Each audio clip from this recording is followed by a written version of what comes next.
in an accident, you need a lawyer, and you deserve an advocate. Because every accident has a ripple effect. It affects your time, your health, your ability to make money, everything. That's where the advocates can help. Speaking with an attorney is simple and 100% free. We're available 24/7 for your convenience, and we'll take on the claims process so you can rest easy. Because you're not just a client to us, you're a person, and you deserve the best help you can get. You deserve an advocate. This is The Monty Show, the truth in sports talk streaming. When you want unbiased opinions about your favorite team without the spin, all you have to do is find The Monty Show, streaming live and available 24 hours a day, 7 days a week on YouTube. And now, here's Monty. Hey, The Monty Show live on your YouTube machine. Thursday, January 23rd, 2025. Is college football in real trouble? Should we at all see it as a shot over the bow of college football that the ratings for the college football playoff were off by 3 million viewers? Do you enjoy college football less today than you did at any other time?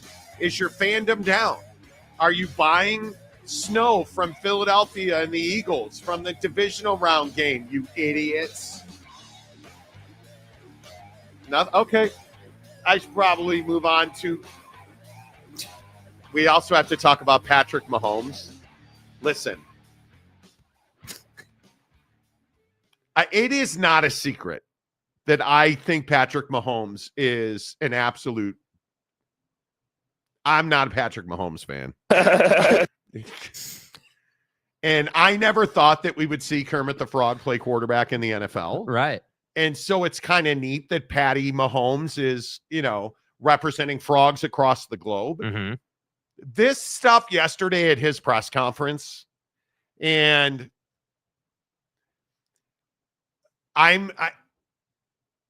is hate a strong word? I don't know Patrick Mahomes personally. I think we all know Tay-Tay and stuff, and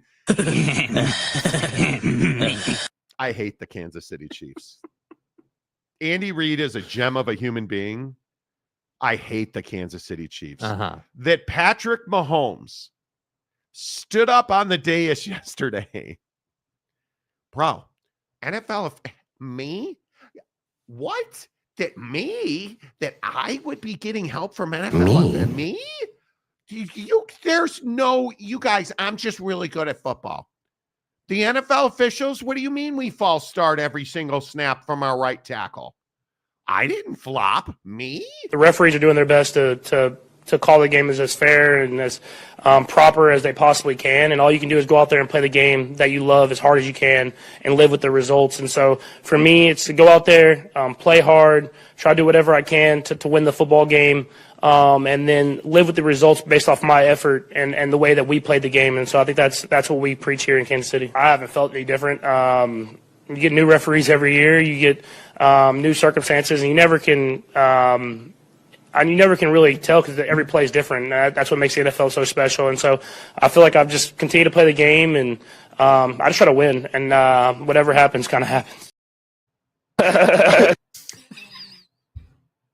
Dude, he's just trying to win. I mean, what happens? It is what it is.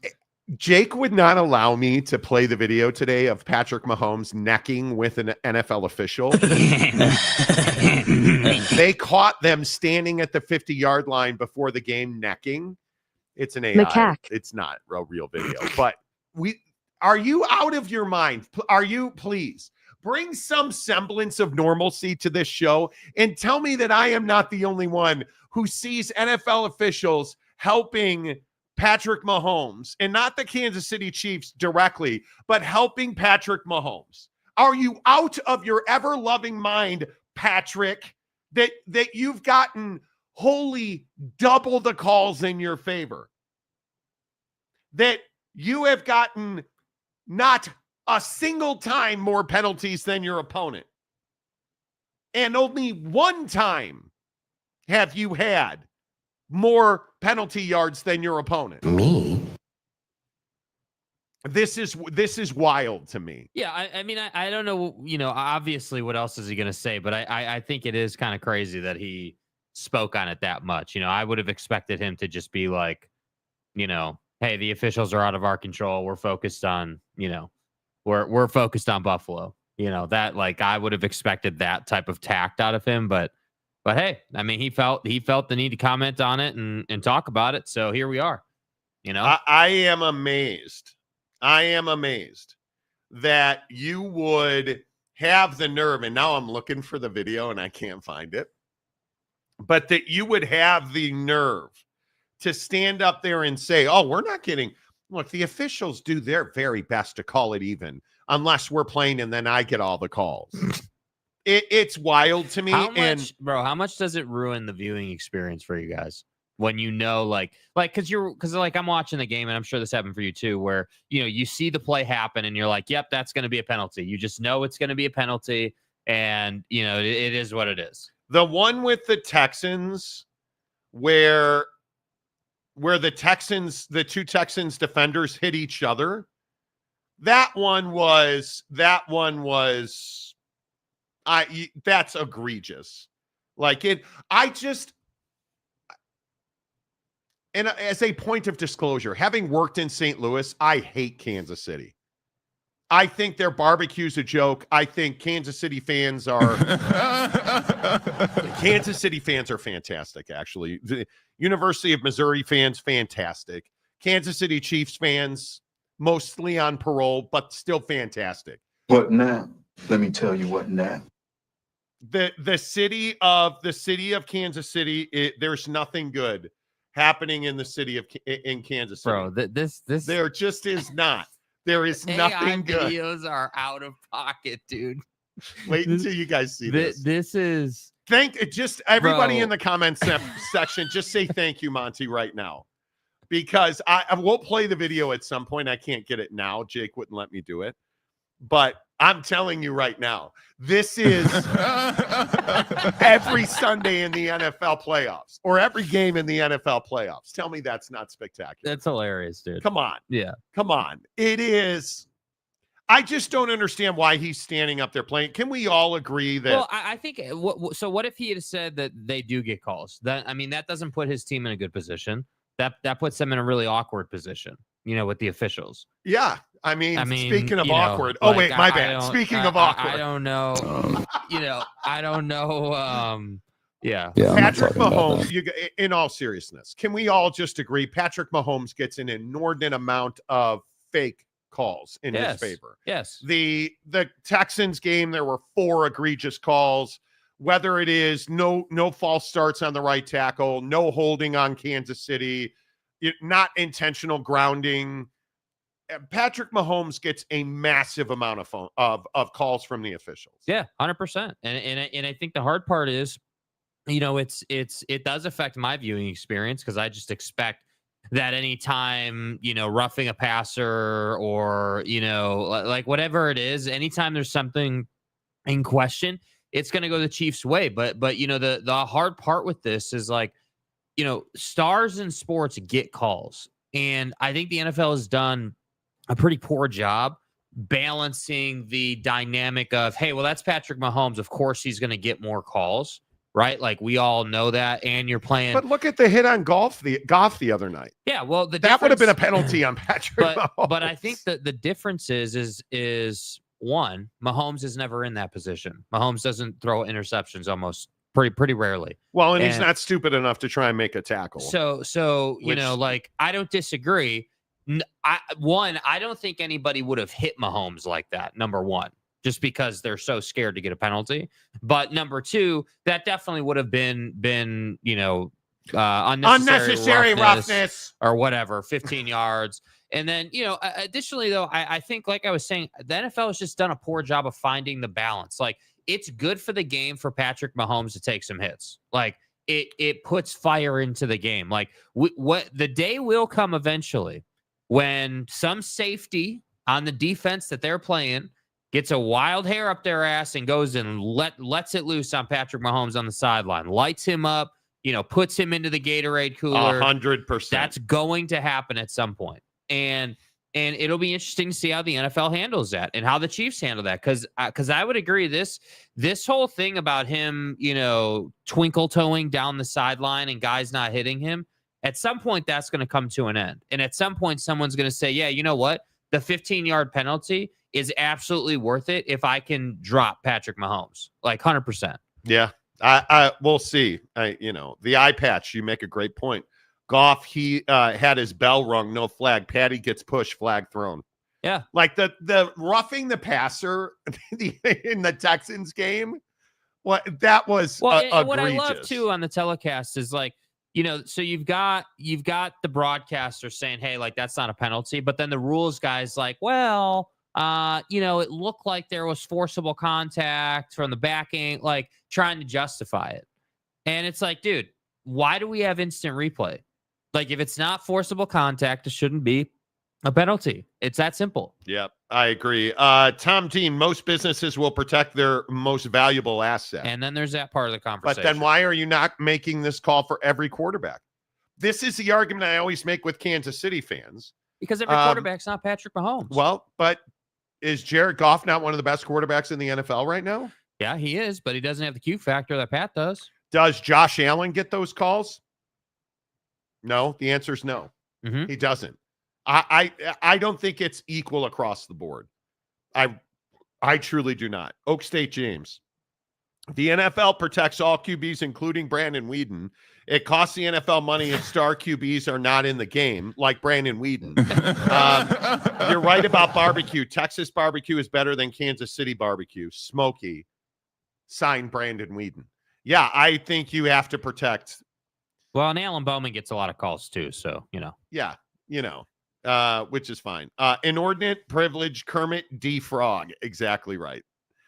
D-Rock Irish, good morning. Good morning. Waited all season for Mahomes to speak up on this issue and just before an AFC championship game. Why would you do it? Hey, Patrick, are you getting help from the officials? Wow. I can't do Kermit's voice. I don't have it in me. Unlike Patrick's brother. But my point is, my point is, if you're Patrick Mahomes, don't you just say, well, the officials have a really difficult job. The game moves very fast. We're really focused on Philadelphia right now. And we're focused on the Jets. We're focused on the Jets today. Yeah. And, we're getting ready. Cincinnati. We're getting ready for the Browns. And I don't have any further comment on it. So I have to go bail my brother out of jail. I got to Yes, Giggity. Is that Pat or his sexual predator brother? Thank you, Giggity, for making me not the only one to think of that. Doesn't matter to me because they are all still taking a knee. I'm not sure what that means. Yeah. Travis, shouldn't there be replay to help correct an egregious call? There is. That's the thing. That unnecessary roughness where the two Texans never touched him. I don't understand that call. I don't get it. The stadium guy, James, NFL officials protect all QBs. It costs the NFL too much money if the star QB gets hurt. They don't protect all QBs, though. Listen, as a fan of the Chicago Bears, how many times did Justin Fields and Caleb Williams over the last 3 seasons get absolutely wrecked with no flags? The Trevor Lawrence hit from Azeez Al-Shaair never happens to Patrick Mahomes. I'm telling you. Yes, Mr. Johnny. The Will Anderson roughing the passer call on Patrick Mahomes was a call that only 3 or 4 quarterbacks in this league would get. That's exactly right. And it is unfair. I totally agree with that. Okay, so hold on a second. Nobody's saying that the NFL is fair. Nobody is saying. Hold on, everybody. Let me single up Jake. Go ahead and slurp up to the Chiefs. Go ahead. Nobody's saying the NFL is fair. Nobody's saying that every quarterback should get the same calls. So, if you want to sit here and say that not every quarterback gets those calls, you're right. Bro. Not every quarterback gets those calls. But shouldn't. No, they shouldn't. They haven't earned that right. Oh, my God. Yes. Okay. Trevor Lawrence has not earned the right to get the calls Patrick Mahomes gets. I'm sorry. What'd you say? Yeah, I get it. Okay. My fucking ass. So then we're just admitting, we're saying the quiet part out loud. The NFL is fixed. I mean, on some level, yeah. Okay. I mean, right. is it uncouth to say that the officials are helping the Chiefs? I don't. Like, I've said that all year. We see it every week. Like, I don't think they're fixing it to the point where they're deciding what the score is, but they're certainly. There's a pushing big the argument to be Chiefs. made. The Texans would have won that game without those 3 calls. Yeah, I agree. They're in my mind, right? JC. Then what happened in Philadelphia? What do you mean? What happened in Philadelphia? Yeah, what do you mean? And donuts. Yo, Raph, how your kids' college fund doing? You're not that far off. Eric Wasikowski, does the official have a hickey? Eric. What Patrick Mahomes and the officials do behind closed doors is none of our business. Hiscock. You guys, that's amazing. Come on. Yeah. That is one of the best AI deepfakes we have ever seen. Yeah. Unfortunately, this is not an AI deepfake. These are facts. And the officials are helping the Kansas City Chiefs. And I guess I get it. Tay, it's a good story. You know, I just.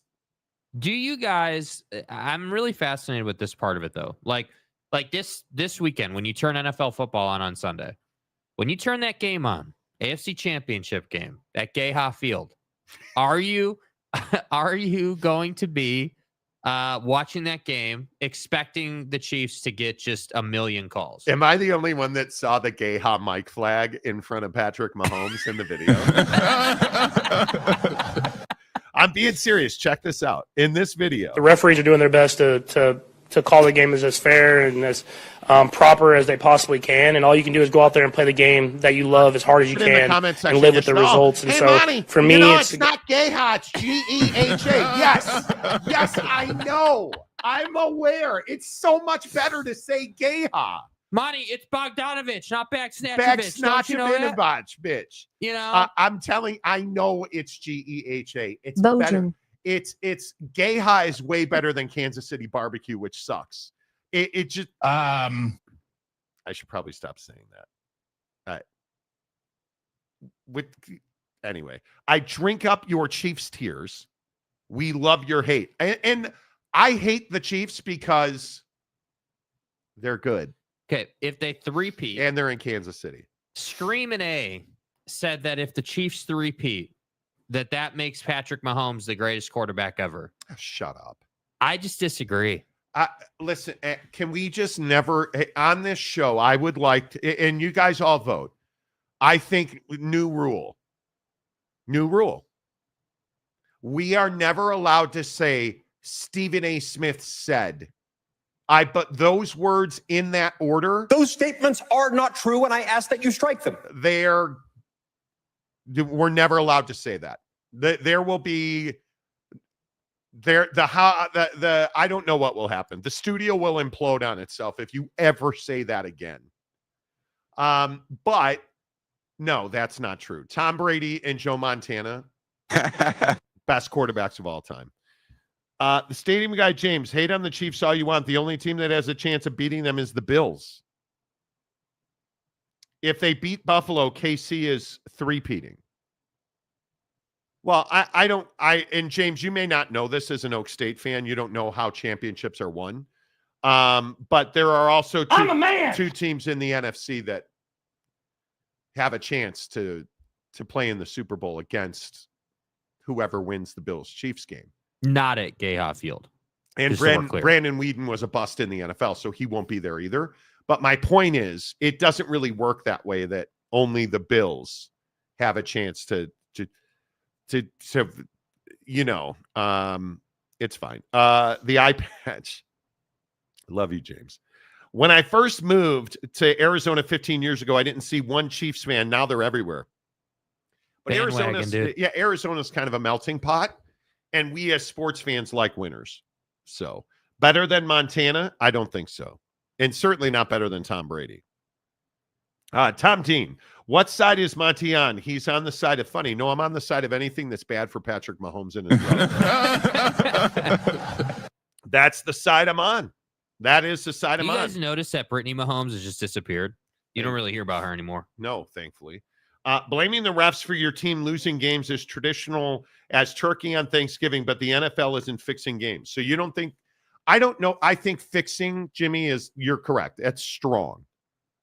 Are they rooting through the penalty flags of officials for dude, outcomes? Yes, they are. Dude, if you don't want to use the word fixing, fine. But let's make sure we're all on the same page here. NFL officials, when they're calling a Kansas City Chiefs game, look for opportunities. They're not able to create opportunities, right? They're not able to just randomly throw a flag on a play that clearly had no penalty. But when the Texans want to run their faces into each other and Patrick Mahomes is in the vicinity, flag. Yeah. When Will Anderson or whoever, wants to try and hit Patrick Mahomes and the ball's gone already, flag. When Will Anderson gets off the bus, flag. Yeah. Roughing the passer. Yeah. So pre-game warm-ups, Patrick Mahomes slips and falls, flag on the Bills, roughing the passer. Probably not funny. Lopes fan Gabe, Stephen A says carries about as much weight as Oak State James says. Wow. Wow. Oak State James drop that mother catching strays in the comments section. Bro. Wow. Dude. Anime OG TV says Montana is the true GOAT. Brady and the Patriots were big-time cheaters. So wait. Dude, why did you have to bring that up, bro? Like, you make it too easy. You think he won a fistful of rings just because he deflated some footballs? I'm not downgrading Tom Brady for anything. I think Tom Brady and again, speaking of hate, it's okay to hate in sports, not in life. Like, I don't hate Jake. I just don't like him. I hate the Chiefs and I hate the Patriots. Right. But how do you not respect Tom Brady? That's why this whole argument about Tom Brady being an owner of the Raiders and he can't be a broadcaster. He's involved in the Raiders coaching search. Okay, when did we become like moralists about football? When did we become, we can't wear white on Sundays. It's before, what is it, Labor Day or Memorial? It's before Memorial Day. We can't wear whites. Yeah, we can. I don't understand this whole hypocrisy about, well, Tom Brady's an owner. He can't possibly be a broadcaster. Yeah, he can. Well, he won't be unbiased. Who is? You think Tony Romo's unbiased about the Seahawks or the Cowboys? No.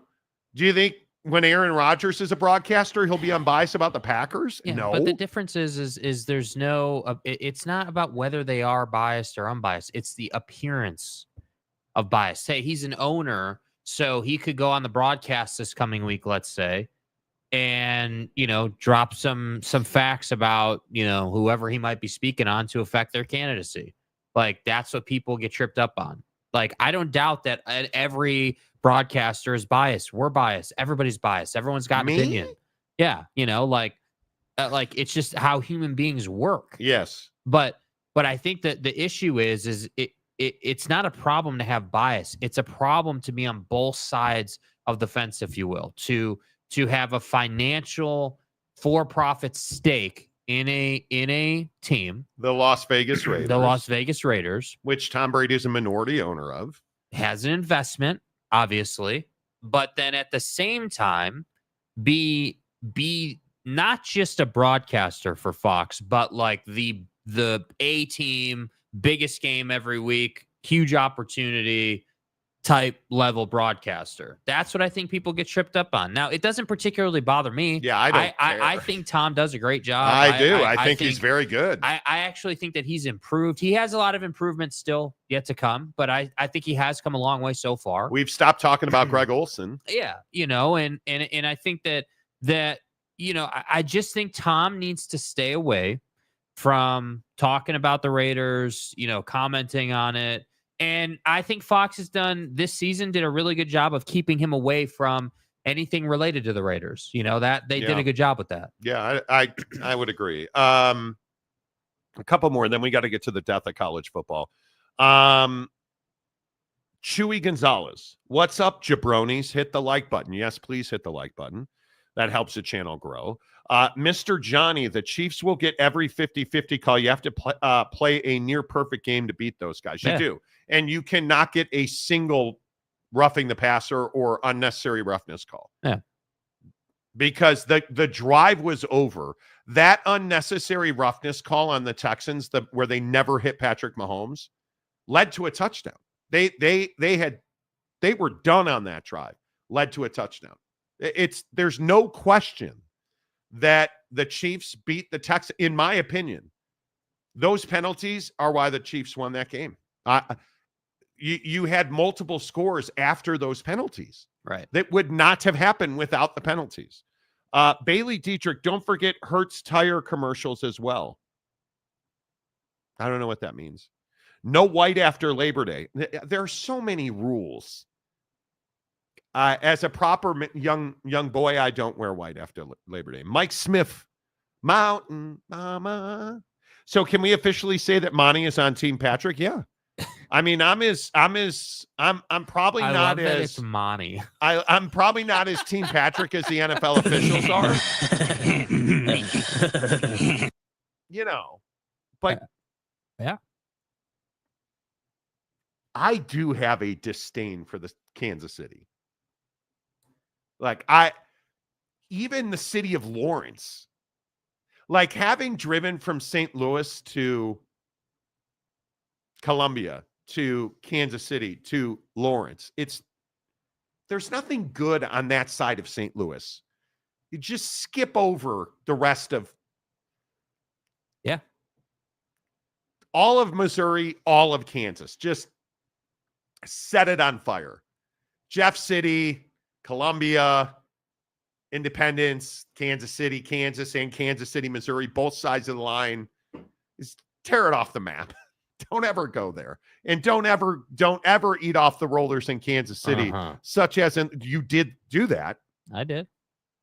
Such as in like some members and of the this taquito program. was good. And you did this at a Buc-ee's. No, I did this at a QT. Even better. Even better. Joe says hit the like button. It's free and healthy. Yeah, yes, we really is. got to get on the train of growing the show, right? Like we're past the new year now. We need to start doing 100 likes a show. We need you guys to do that. We got to keep the train rolling here. We do. Keep hitting the like button. It really helps the channel grow. All right, let's get into a couple. I want to make. Did I get all of the? How was Benedict Johnson's presser the other day? We'll get into the Chicago burst. Johnson. We'll get into the burst. But Eric Wasikowski, a member of the show for 13 months. He just moved to the winter wonderland of Florida. Did you guys see all the snow in Florida? Dude, Florida, New Orleans. Bro, climate change not real. Not real. Not happening. And Donut's a member of the show for 19 months.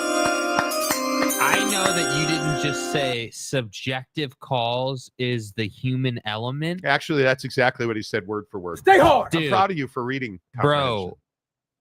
Dude, those are not subjective calls. Come on, bro. Come on. The hit on Patrick Mahomes was in no way, shape, or form unnecessary roughness. Will Anderson did not rough the passer. I was actually shocked on the Patrick Mahomes flop on the sideline that they did not throw the flag.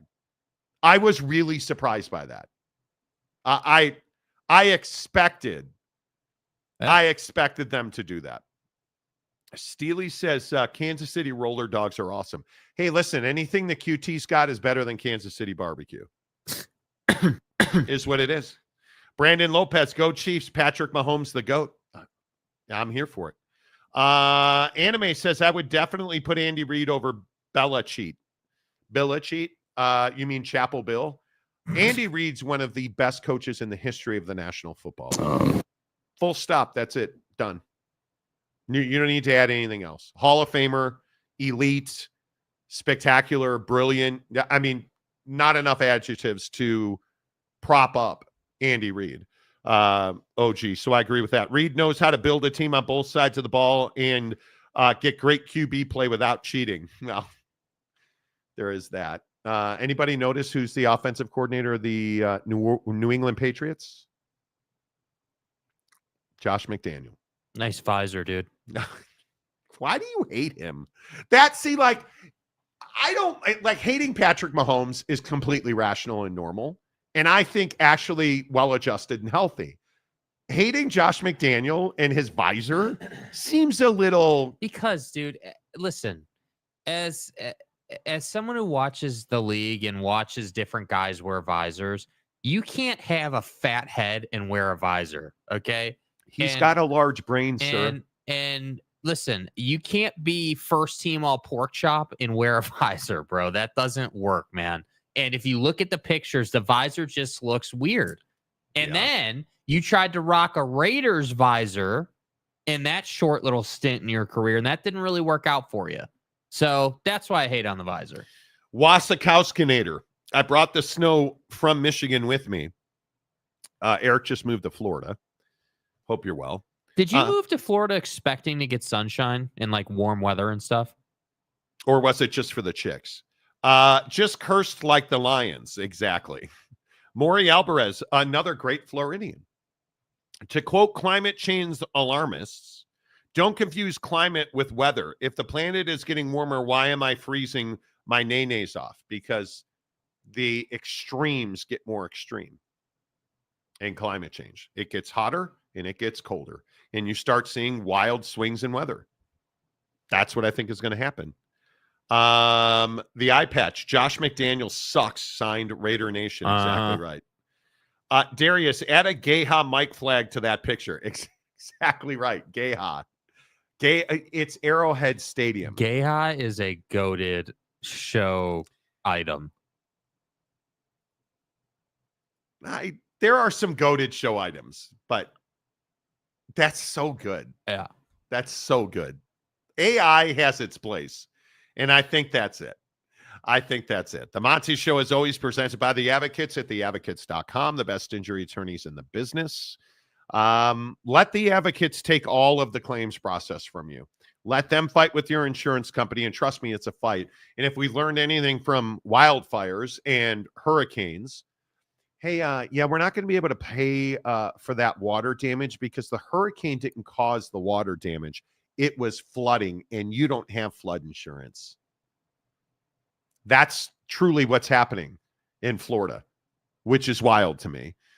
Let the Advocates fight for you. If you've been injured in a car accident, did you get hurt at work? I hear so many stories about workman's comp nightmares. The Advocates at theadvocates.com, or you never reach into your pocket. No consultation fees, no retainers. In fact, you don't pay the Advocates unless and until they win your case. So chat with an injury attorney live online 24/7, 365 at theadvocates.com, where you're going to get clear, risk-free advice. Make sure you tell them you heard about it on the Monty Show. Is college football losing fans? I think this is a fascinating discussion. We've talked on this show so much about the transfer portal, NIL, the finances, and the financial operation that has become college football. Are you less enthused about college football now than you have been in the past? And I ask this because the ratings for the college football playoff final were down significantly. 3 million less viewers for Notre Dame and Ohio State than 1 year ago for Michigan and Washington. When you have two of the biggest brands in college athletics on their own stage, national television, Monday night, and you lost 3 million viewers, which is remarkable in its decline for the singular biggest game of the college football season. Jake, do we have reason to believe that college football is dying?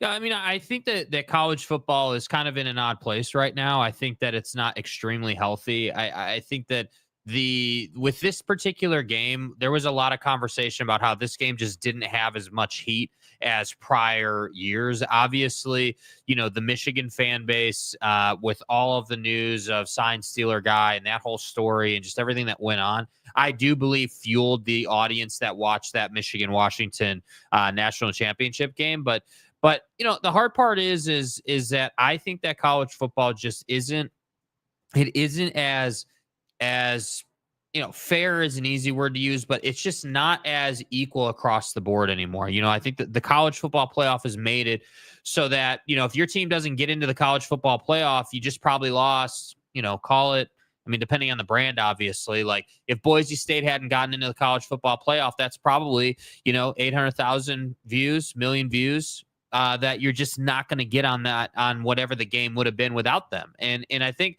the hard part is like the Texas-Arizona State game did incredible viewership because of the story around the game. And so everyone points to, well, do we need a better matchup? Is Ohio State Notre Dame not a good enough matchup? I think it's a fine matchup. I think those are two of the biggest brands in college football. The problem is there's not enough heat between the two. There's not enough of a story. There's not enough drama around the game to drive, all-time record viewership, to compete with last year's national championship game, or do better. And that's where this concept of, hey, is college football dying? I think comes up, because if college football needs drama or needs, like a storyline or needs like some type of narrative to get people to watch, that's not a good thing. That's a very volatile thing for the business of college football. So yeah, I do think that college football needs to find a way to make the playoffs more compelling every single year. In the easy button answer is like, well, hey, let's go to the Super League. But that doesn't fix this coming season. That doesn't fix the season after that. Like that's where I'm sitting here saying, like, hey, do we have to have, Ohio State or Michigan versus, Bama or Georgia to do all-time viewership? Or is it more like we need drama inside a program? But is there, but not even drama. Is there less interest across the board in college football? Because I don't disagree with you that last year there was a lot of hate for Michigan, and I think that drove it both ways. Michigan fans, other fans, I would agree with that. Michigan's not worth 3 million views. I don't believe there's a program in the country that would subtract 3 million views for not being in the game. Is this the SEC hangover because the SEC wasn't involved in the college football playoff final? Could be. Or are people genuinely sick and tired of NIL, transfer portal, lawsuits? I don't know the answer to it. My suspicion is I think it's an anomaly. I think the way that the college football playoff was executed was a shamockery. Playing the semifinals on a Thursday and Friday is embarrassing. Trying to avoid the NFL playoffs is embarrassing. You're the college football playoff. You have a massive fan base. Put the game on national TV in prime time on a Saturday night, and viewership's not a problem. And furthermore, why are we playing the college football playoff final on a Monday night? Why is Notre Dame playing a playoff game on a Thursday night? Yeah. It's, in my opinion, it is irresponsible management of college football that is driving the decline in viewership. And because I don't believe that there's apathy. I don't believe that you have fans who are like, I'm not watching college football anymore. And granted, I'm a Notre Dame fan. This year I was excited as any year. And Notre Dame wasn't very good this year, in my opinion. And got a great run. I was excited for the playoff. We scheduled golf tee times and dinners around making sure we didn't miss a Notre Dame game. Yeah. Like, I was ready to watch the college football playoff, all of it. I was excited to see the Big 12, BYU, Colorado, Coach Prime. I'm excited that Coach Prime's not going to be the next head coach of the Dallas Cowboys, frankly. Right. I don't believe that apathy is damaging college football. I think college football is damaging college football. Yeah, I mean, I would agree. There's a lot of negativity around the sport right now. I do think that all this, NIL settlement, portal stuff is definitely a rain cloud over the sport right now. And I also have to say, and I don't mean this in a negative way or any type of criticism, but I do think the older generation, the 70 plus college football fan, doesn't understand why we need a transfer portal or why we need any of this new age stuff. And I do think that the burnout factor there is significant. I think that the youngster college football fan, the 18-year-old who's on campus, is like, yeah, I get it. They should be able to go wherever they want. So I think this dynamic of hey, we have all this new conversation that doesn't have anything to do with football happening in college football. It also can be divisive and hurt viewership. And so it all really comes back to this concept of, hey, college football needs to do whatever it needs to do to stay relevant. That's right. And if it's creating the Super League, great. I personally would love to see the Super League. I would. I think that everything in college football should be decided on the football field. That's how it should be. And that's what I love about the NFL. We don't have questions. We don't have committees or panels, or it's all on the field. So is college football dying? No, college football is not dying, but I don't think that here today, college football is in its prime right now. Is it going the way of college basketball? Because I do think there is far less interest and far more apathy in college basketball. 9 out of 10 college basketball fans do not watch until March, in my opinion. Mm-hmm. There's not interest. There's not nearly the interest that you have in college football. There never has been. Not certainly in the modern era. You cannot continue to play this championship game on Monday night. And I'll go to my grave saying it. The college football playoff finals should be on Saturday and the Super Bowl should be on Sunday. It's what a lot of leadership in college football want. And I think eventually it happens. And we can go back to the Super League. I don't even think this is a Super League conversation. There are compelling storylines across all of these games. The fights we had on this show over SMU and Boise State alone tell you that people care about college football. It simply is the way that they are administering the college football playoff that is hurting the viewership and hurting their revenue, in my opinion. Well, look at our show. I mean, when the Michigan thing happened, or the Pac-12 thing happened, the Cheatigan thing happened, when we had all that realignment like when there's a story, people turn out. Yes. And when there is, because again, and I feel like I've been talking about this a lot lately, but I always try to put myself in the shoes of someone who is not nearly as plugged in as we are, or as maybe you guys are as listeners of the show.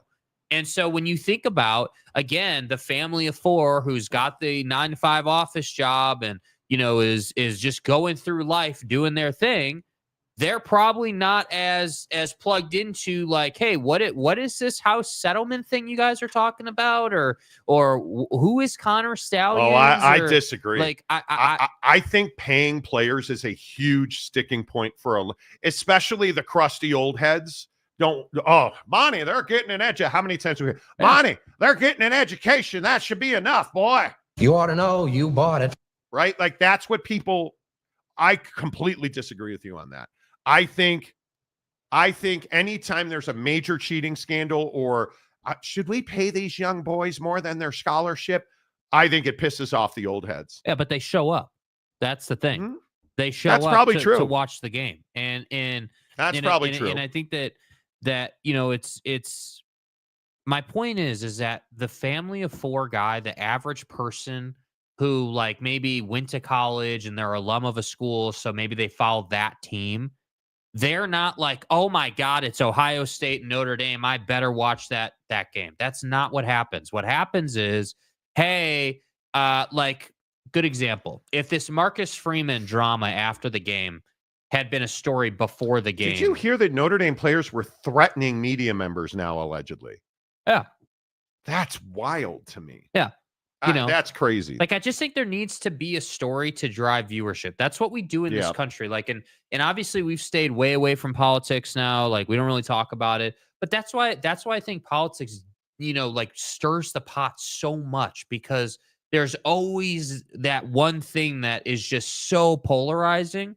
And you're either on this side or that side of the fence. And I really do feel like after the Texas ASU game, I don't really feel like there was a ton of heat in the college football playoff. I don't feel like, like if it would have been Texas, Georgia again in the college football playoff, we probably would be having a different conversation.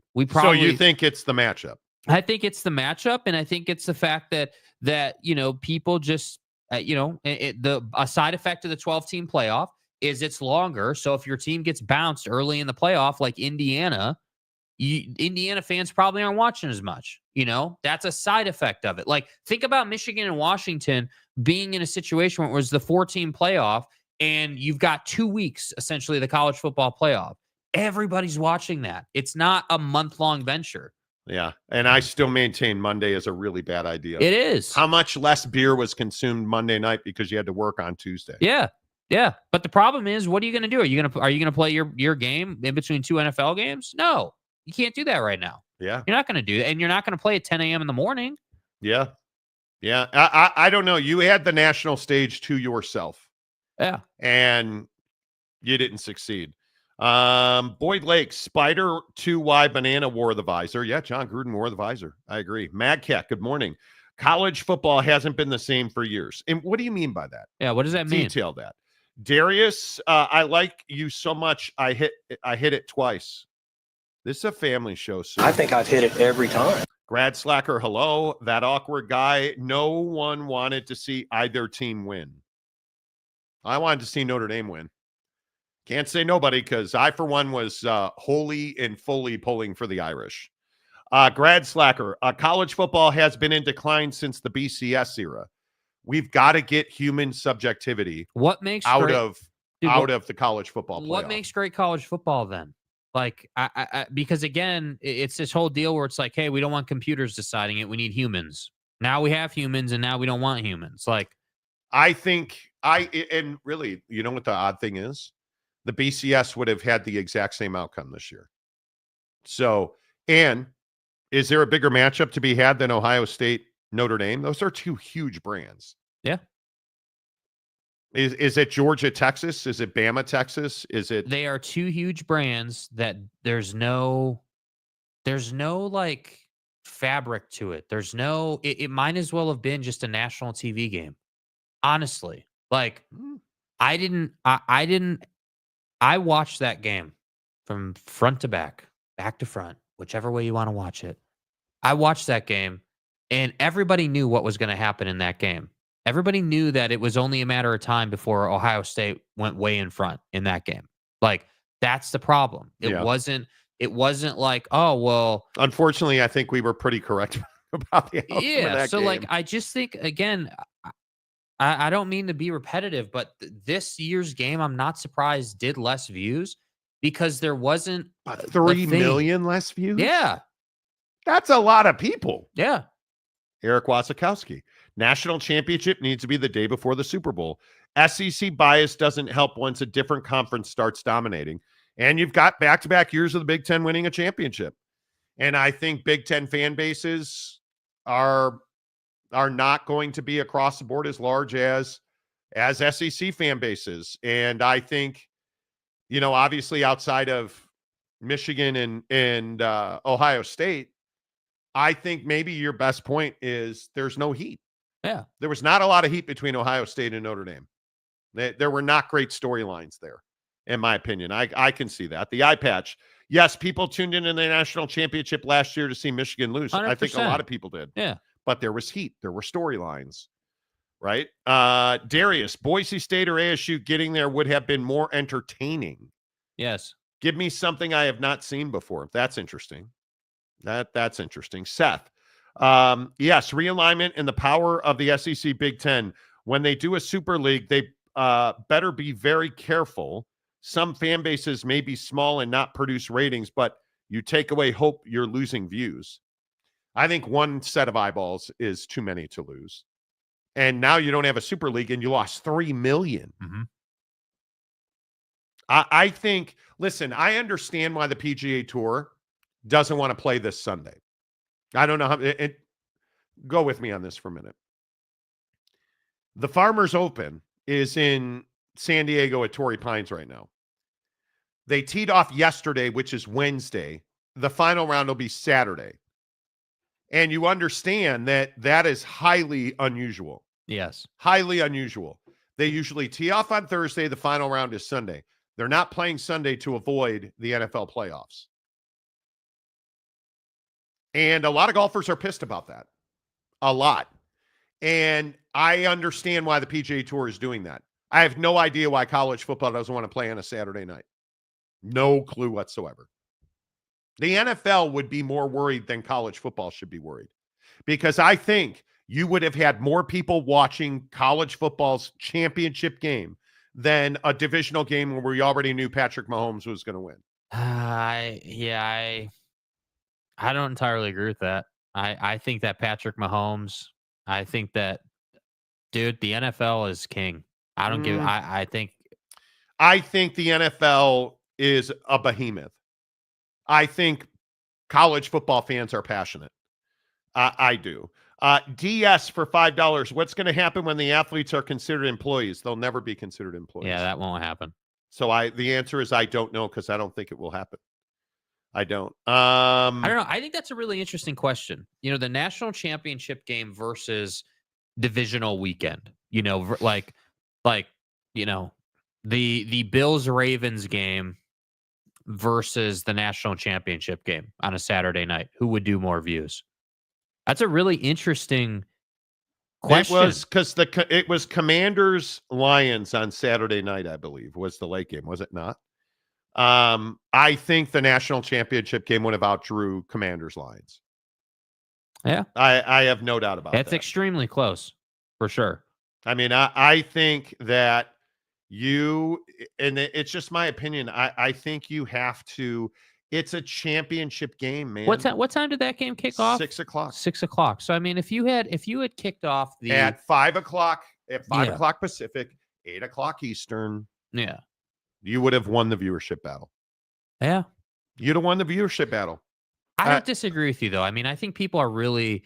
I don't think we know people are scared to be in the same time slot as the NFL. And most weeks I would agree with that, unless you're playing the championship of college football. Shamockery, isn't that a drink at McDonald's during St. Patty Mahomes Day? I think it is.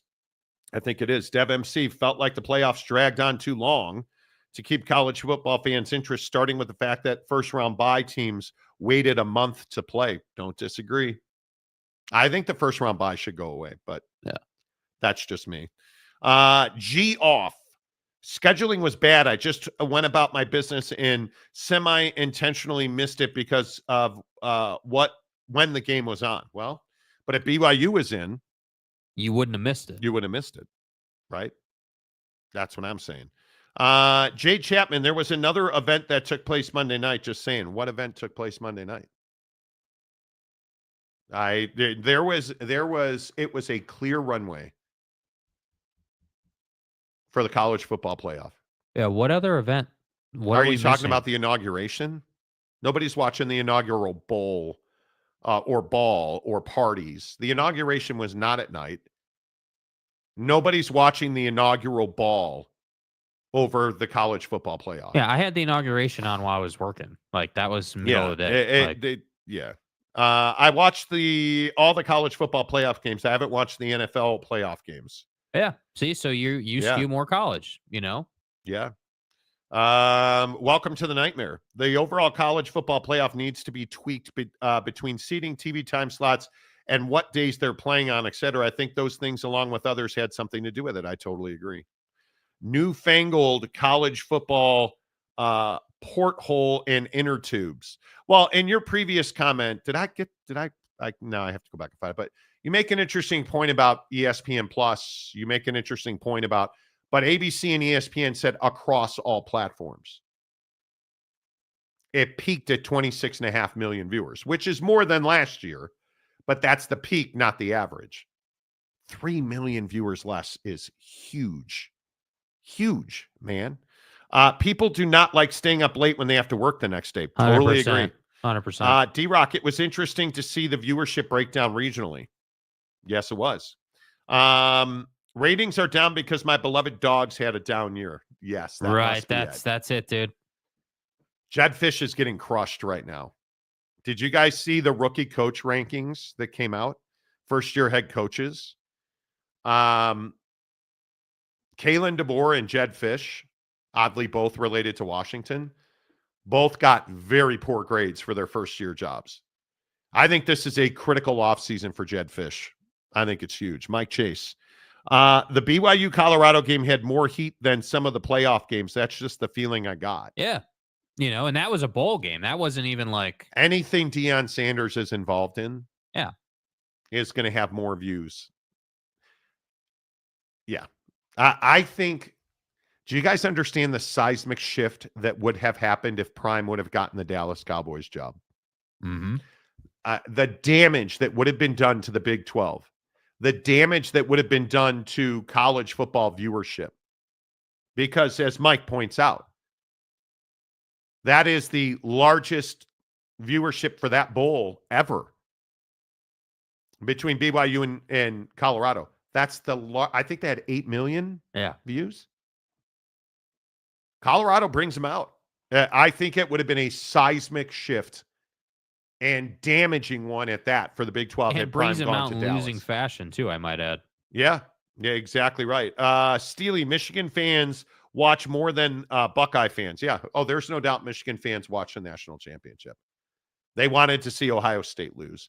Tom Dean, other than NFL, is any sport still, quote, must-see TV for an average person the way it used to be? It's not. It's not. So I don't think it is. I think the only other must-see TV in sports right now is when Tiger's playing. Champions League. Not must-see TV. Okay. Not for your average If American. if you're a college fan, if you're a soccer fan, yeah. And I think people write off the size of the soccer crowd. I don't know. You think the American market watches a ton of Champions League? I think it does very well. Yeah. I think it does very well.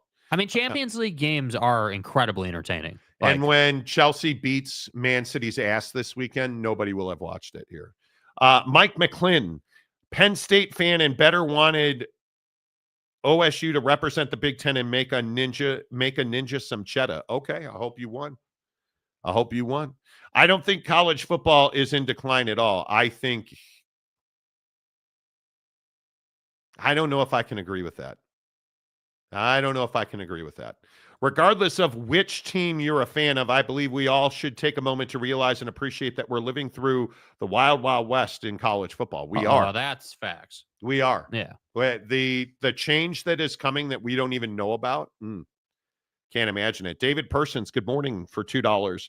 2022 TCU story, a good example of the college football playoff storyline. See, that's a great storyline. Yeah. Right?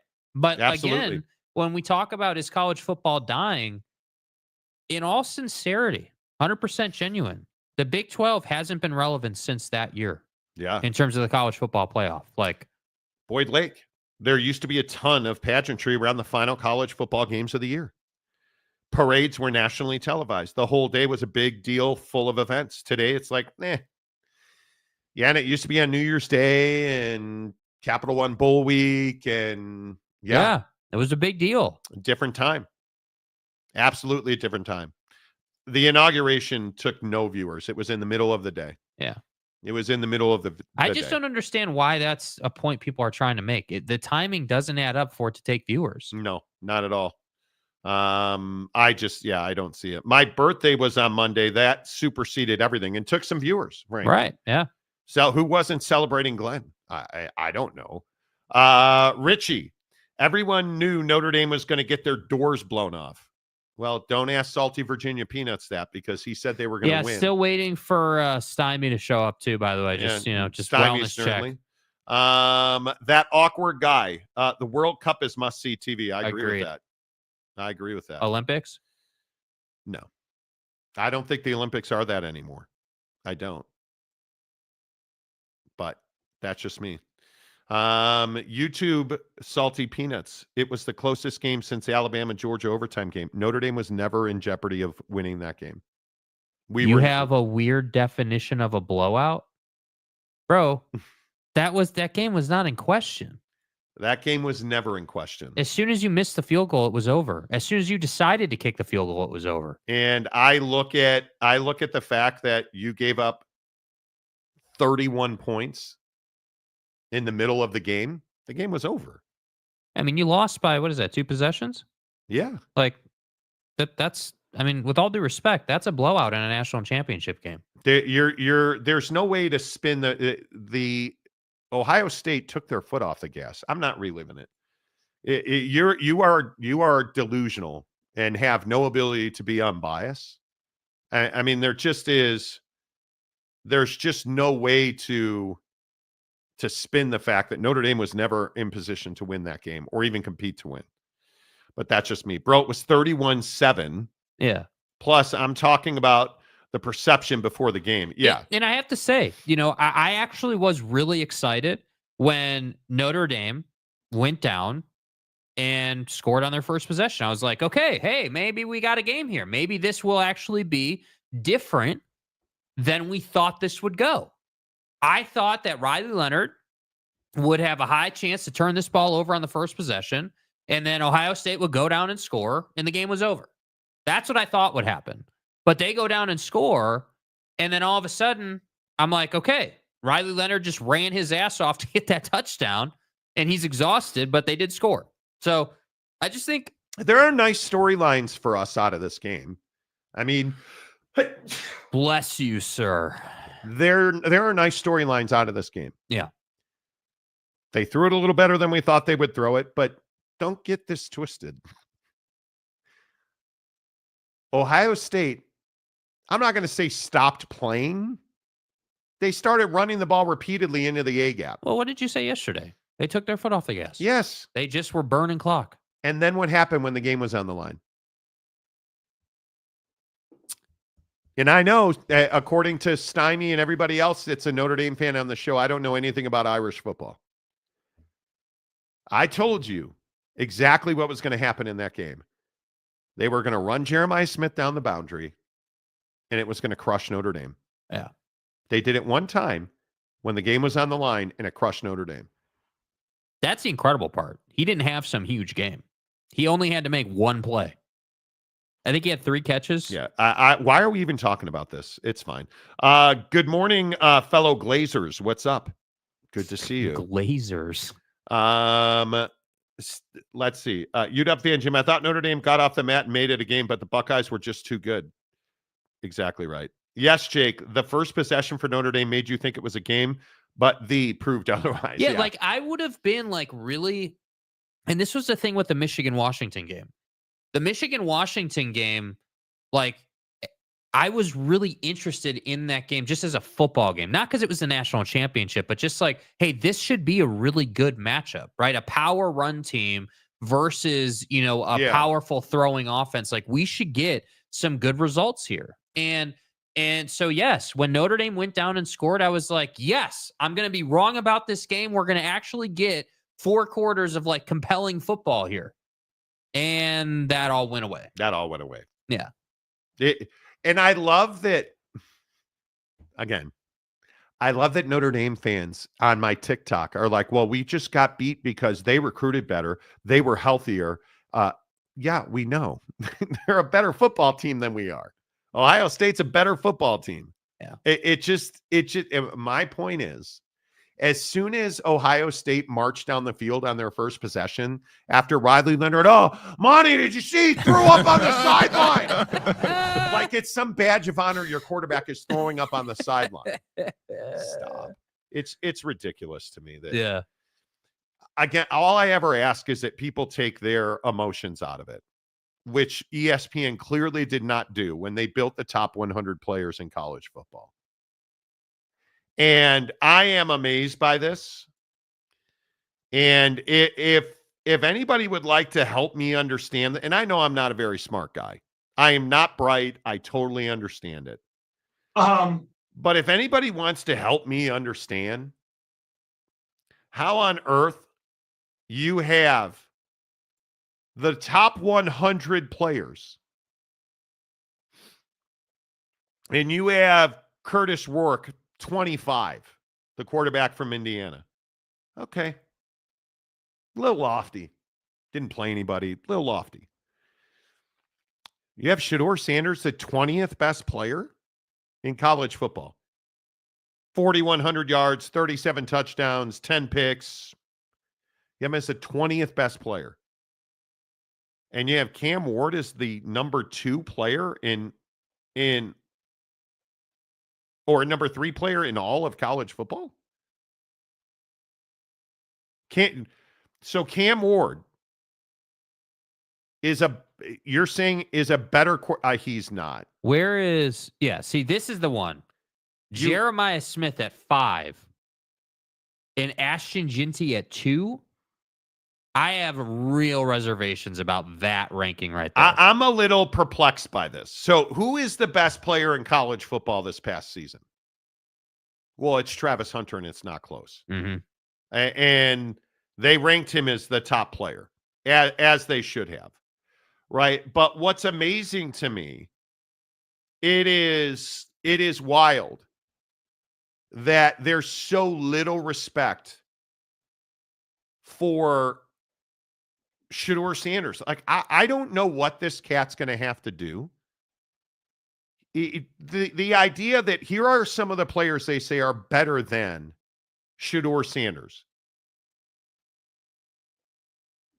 Caleb Johnson, the running back at Iowa.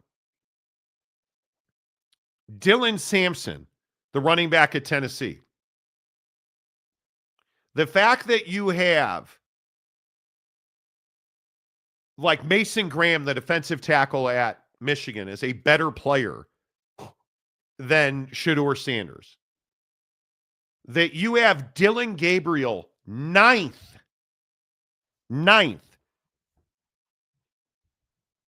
So how's Dylan Gabriel top 10 and Shedeur's not? And Shedeur Sanders is 20th. That you have Tyler Warren, the tight end at Penn State, ahead of Abdul Carter, the defensive end at Penn State. That you have Cam Skattebo as the 4th best player in all of college football. Better than Jeremiah Smith. Come on, man. Maybe I'm not a smart man, but somebody needs to help me understand. What are you thinking by these rankings? I have no idea. Yeah, I would love to understand. You know, we go through this a lot in sports. You know, the whole, you know, hey, beat writer wrote an article that's got his top, 25 or his top 50 or 100, or, this is why everyone loves mock drafts, right? Because we get to do the what if game and so I look at mock drafts and these rankings kind of in a similar light. Like, all these rankings do is make you wonder, like, well, how did you evaluate these players? Because you're saying that a running back at Boise State is better than the number 1 wide receiver at Ohio State. You're saying that Ashton Ginty is better than Cam Skattebo, playing nobody, right? And I would argue Cam Skattebo was the best running back in college football this year. Mm-hmm. Best running back that I saw was Cam Skattebo. But when I look at this Shedeur Sanders thing, okay, Shedeur Sanders or Travis Hunter, I'm taking Travis Hunter.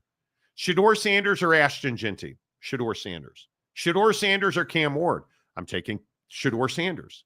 Shedeur Sanders or Cam Skattebo. Shedeur Sanders or Jeremiah Smith. Shedeur Sanders or Tyler Warren from Penn State.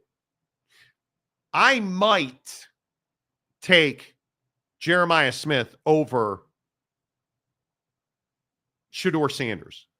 But if it were me ranking the top 5 players, I would have Travis Hunter number 1 and then everybody else, because I think he is clearly the best. Well, he's player. The only guy playing both sides of the ball on this list. Travis Hunter 1, Jeremiah Smith 2. And then at 3, I think there's a big discussion to be had about Shedeur Sanders. I think there's a lot of ways you could go at 3. Jeremiah Smith has to be in that conversation, right? I mean,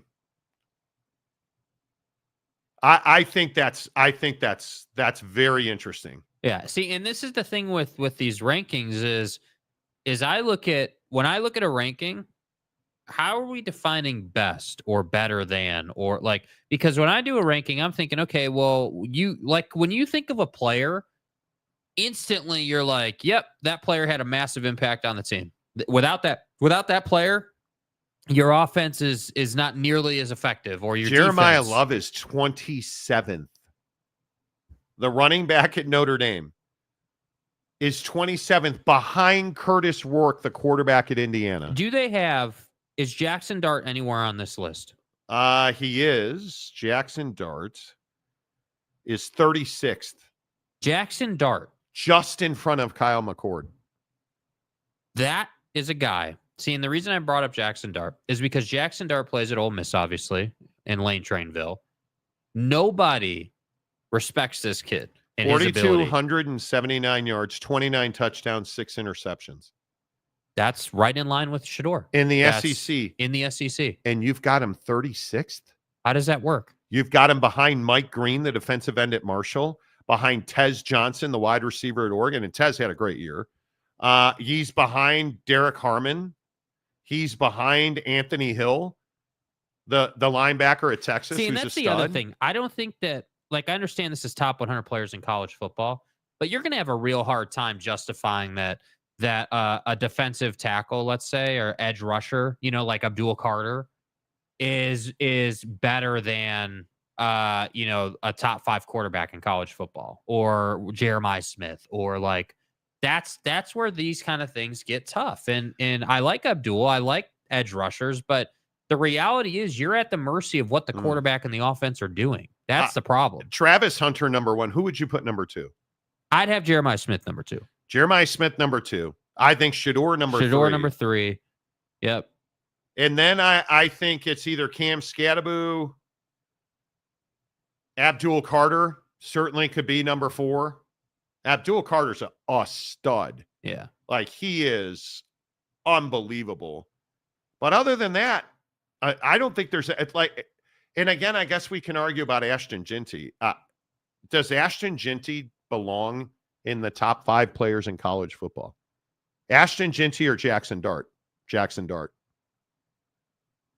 Ashton Ginty or Cam Ward? Cam Ward. Cam Ward or Jackson Dart? Probably taking Jackson Dart. The NFL level, I'm taking Jackson Dart. 100%. I just think this is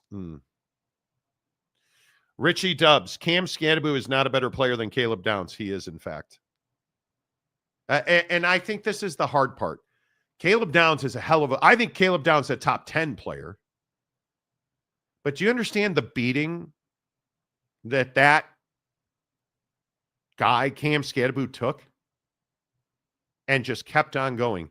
And I am here to announce to the world who's never seen him play, because I think there is a large swath of people on this show on a regular basis who have never seen Cam Skattebo play. Without Cam Skattebo, Arizona State might not have won 3 or 4 games. They don't beat Utah. They don't beat BYU. No. Without Cam Skattebo, they're not in the college football playoff. We watched it in the college football playoff. Yeah, that Texas game is not nearly what it was without him.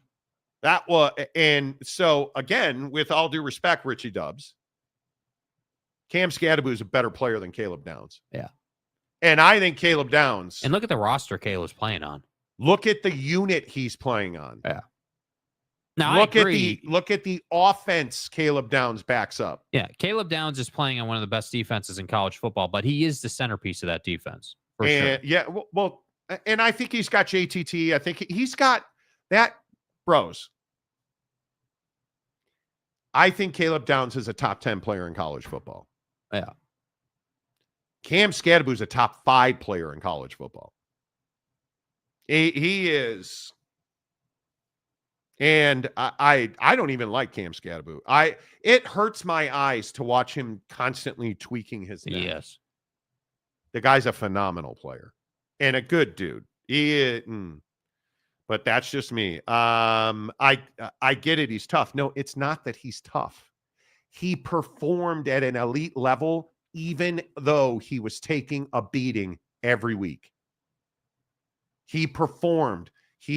Look what he did in the playoff. Threw the ball, caught the ball, ran the ball. Cam Skattebo is a top 5 player in college football. And I watch a lot of college football. Yeah. I watched a lot of Ashton Ginty. Cam Skattebo is a much better college running. Now, you want to talk about the pros? Okay, Ashton Ginty is a much better NFL running back than Cam Skattebo. In college football, where guys wet themselves thinking about tackling Cam Skattebo, Cam Skattebo is a better running back. Period. Yeah, he's not on a better team, but the awkward guy, Arch Manning, not in the top 10. It's a trash list. Let's talk a year from now. Because I think there's a chance Arch Manning wins the Heisman next year. Because that team is not getting worse. It's getting better. Cam Skattebo had the audacity to go to Arizona State. That was his problem. Can you imagine? Yeah. ASU rode that horse into the college football playoff from the bottom of the Big 12. 100%. Exactly right. Skattebo is the next Steve Tasker. Caleb Downs is a Pro Bowler. We're not talking about NFL players. Yeah. We're not talking about NFL players. We're talking about the best players in college football. Tim Tebow is arguably the greatest college football player ever, who is an afterthought in the NFL. We're not talking about Sundays. We're talking about Saturdays. So, again, Caleb Downs being a Pro Bowler, I agree with you. He's not a better college football player than Cam Skattebo is. He's not. Yeah. Arizona State loses Cam Skattebo. What happens? Season ends. Caleb Downs done for the year with Ohio State. Next man up. Doesn't mean that Caleb. Look, I've just sat here and said it. Caleb Downs.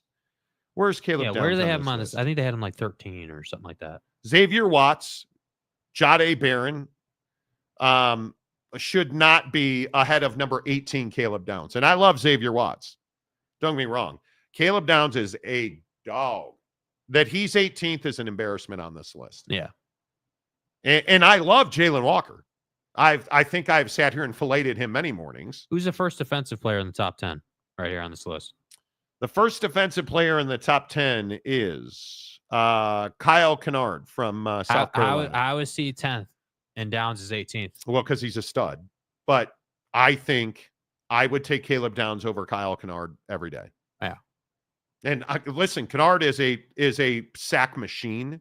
The guy's he's a stud. He's not one of the top 10 players in college football. Yeah. And again, I think it's an indictment that Abdul Carter is 8th. Because as I sit here and contemplate this, I think it is Travis Hunter 1. I'm pretty convicted that Jeremiah Smith should be number 2. I agree with you. I think Shedeur should be number 3. I think Cam Ward or...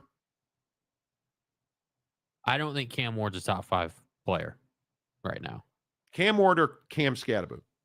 I would have Skattebo. I think Cam Ward is too irresponsible with how he throws a football, and it costs his team the season. That's a tough one. Cam Ward or Caleb Downs? That's a tough one. Cam Ward or Calvin Banks? I'm taking Cam Ward. Tyler Warren's not a top 10 player in college football. No. Cam Ward or Abdul Carter? Ooh, that's a tough one.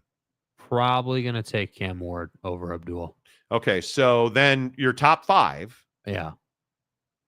Travis, Jeremiah, Shedeur. Cam Ward. Cam Ward 4. Yeah. And then 5th, probably Skattebo. Skattebo or Abdul Carter? Skattebo. Because you know why I say Whoa, Skattebo? that is so difficult. So take out just look at impact on the game and opportunities to impact the game. Calford, don't.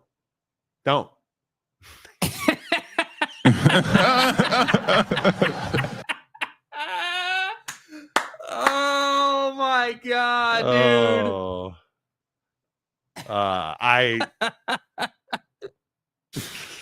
Dude. Abdul Carter or Cam Skattebo? Skattebo. Yeah, Skattebo. Really? Yeah, impacting the game at a really high level on a lesser roster. And the funny part is Skattebo is a player who the defense knows he's getting the ball, and he's still doing that. And they all stack up to try and stop him. Yeah. Whereas Abdul Carter gets his one-on-one opportunities, I would say, pretty regularly. Caleb Downs or Jahdae Barron? God damn, that's tough. Jahdae Barron or Colin Simmons? Jahdae. You know, the thing that separates Shedeur Barron, and I would say, I can't say definitively one way or the other between Jahdae or Caleb Downs. I think that Shedeur Barron instinctually is probably the best corner in the draft. And I say that because there were multiple times this year where his team asked him to go out and make a big play to create a turnover, and he did that by leaving his assignment. Jeremiah Smith, can you comment on Jahdae Barron, please?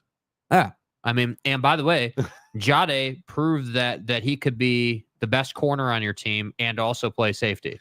Jahdae Barron and Caleb Downs are remarkable players.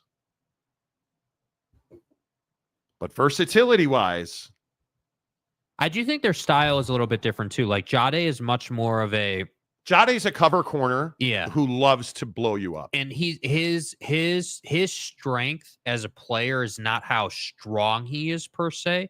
It's his understanding of what's going to happen in front of him and the angle he takes, and then he uses his athleticism to beat you. Whereas Caleb Downs is someone who's captaining the offense or the defense and is waiting for that opportunity to go and just drop you. And that's, to me, it's two different styles, but my gosh, they are both just incredibly effective the way they go about it.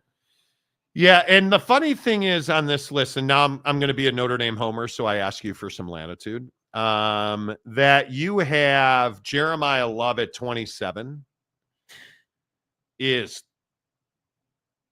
that's kind of crazy. And I look at some of the other numbers that we're talking about here, and I look at like Xavier Watts. Listen, and I love Xavier Watts. I'm taking Aiden Schuler way before I'm taking Xavier Watts. 1,000%. Right. Yeah. Schuler is as good as Jahdae or. And look, I love that Xavier Schuler could we combine them into one player? That would be amazing. Xavier Watts is 13th.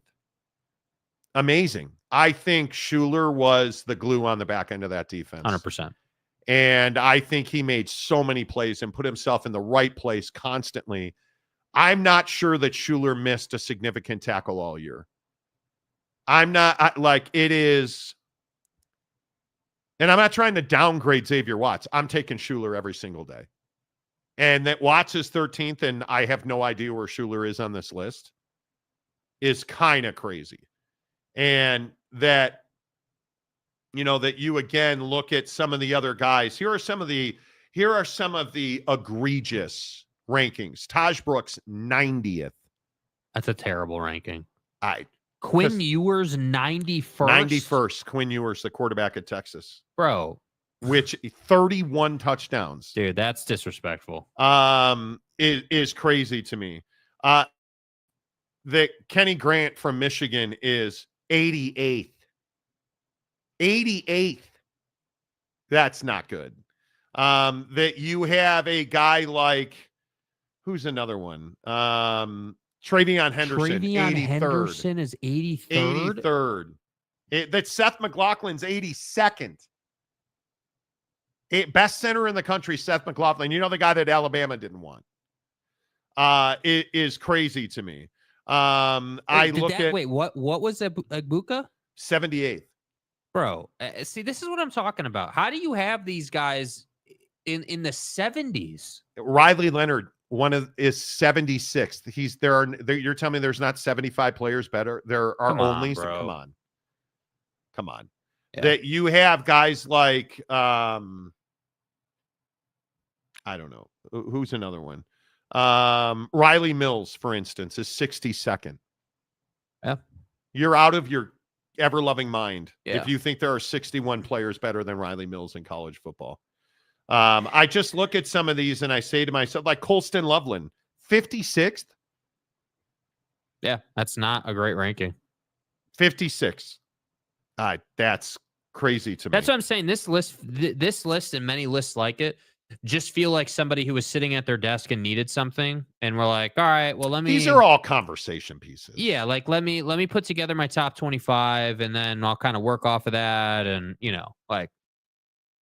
Yeah, it is. And maybe I missed it. Schuler's not even on this list, which is wild. You figure it out. Yeah. I don't know. Your thoughts. Let's get into it. They're all subjective. They're all is what it is. Colby, Sanders 3 when he can't read a defense. Who said that Shedeur Sanders can't read a defense? You're coming in here as a guy that's never here, and you're not off to a good start, dude. I'm going to guess you have never seen Shedeur Sanders play a football game. Richie Dubs, Cam Ward or Colin Simmons? Well, I think Colin Simmons is a star. 9 sacks, 3 forced fumbles, and a pick, 31 solos. For a linebacker who doesn't play a traditional linebacker position is amazing. Abdul ain't throwing no 40-yard TD passes. No. I would agree with you. Were names who came up with this terrible ranking list released by ESPN? Yeah. Guys like Kyle Bonagura, who is fantastic. Like, they're top college guys. Schleybaugh, like, their top college guys came up with this list. Tanner Plummer, Cam Ward or Emperor McNabb? Exactly. Well, Cam Ward never threw up in the biggest game of his life. So, Mike McLean, Carter only has to beat one guy.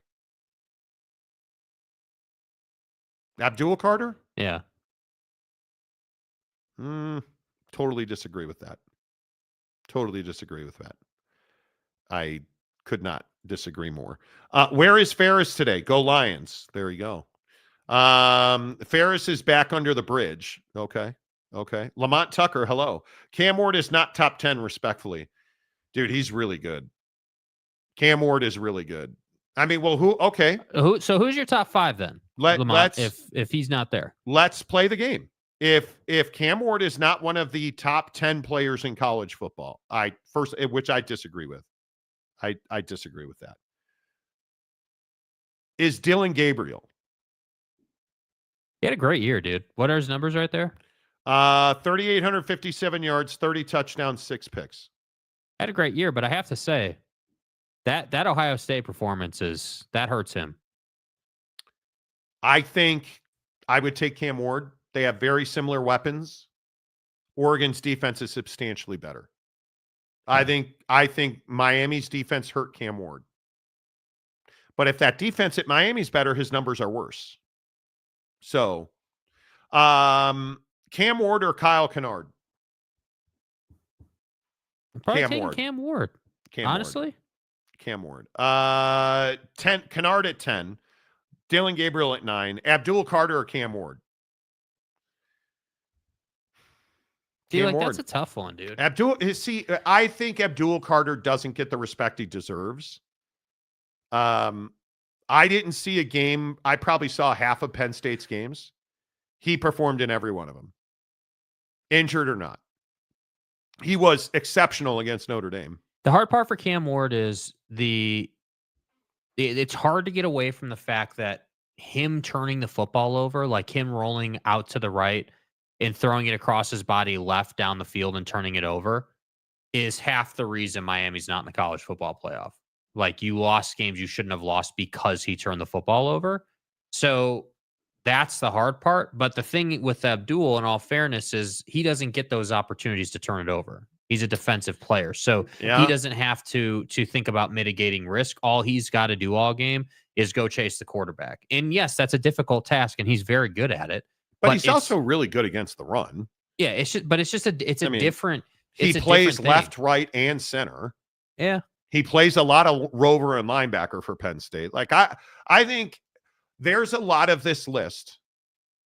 I think a lot of you have not seen. If you're downgrading Abdul Carter as like a guy who doesn't belong in the top 10, if you're downgrading again with all due respect, if you're downgrading Cam Ward, I think you did not see a lot of Cam Ward because he is as stupid as those throws back to the middle of the field are, and he does it routinely. Cam Ward or Calvin Banks? I'm probably taking Calvin Banks. Calvin Banks He's or Abdul dominant, Carter? dude. He is dominant. Less than 1% pressure percentage. I don't know how you do that. I don't know how you do that. Yeah, I mean, look, in this version of college football, in the college football like world that we have now, I'm probably taking Calvin Banks because the best teams have an offensive line and a great passing quarterback. And he was their starting left tackle from the minute he popped out of the womb. Cam Ward or Tyler Warren? Cam Ward. Tyler Warren or Abdul Carter? Abdul Carter. Jeremiah Smith or Cam Ward? Jeremiah Smith. See, now you're getting in a different territory. See, I think Cam is a top 5 player. Cam Ward. Yeah. I think I am taking Travis Hunter, 1, Jeremiah Smith, 2, Shedeur Sanders, 3. That's tough. Who is 4? I'm taking Skattebo 4. For sure. Man, that's tough. At 4, I'm probably taking Abdul Carter or Cam Skattebo.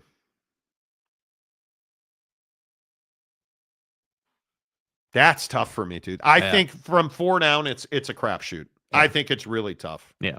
Really tough. What is Monty prepared to do for the top offensive lineman to get him to go to the Bears? Sorry, family show. They're going to get one. Gigatti. The list is as bad as the food list that put Chick-fil-A trash fries as we're number going to get 1. to that today. Oh, that's coming. The ranking of the top fast food. Listen, I like all of you professionally. You disgust me with what you eat. This list of America's top favorite fast food restaurants is disgusting. Disgusting. Bradley Dunkel, ESPN is insanely bad. This is not a great list. Welcome to the Nightmare Ranking, brought to you by Soccer Writers of America. Yeah, seriously. This ranking presented by the AP poll writers. I did see the unranked Michigan didn't make the final poll. What a shame. Well, The Natural, ESPN, they just randomized the list and sent it out. AI, make me a list of, is probably, I hate tech, but Taj Brooks is too low in my opinion. Has anybody been paying attention to what Texas Tech has done this offseason? They needed to. Their defense, talent-wise, on paper, is going to be significantly better than it was last season. Steely says this is clickbait. Could be. D-Rock, and they are getting paid to distribute this junk. Lazy work.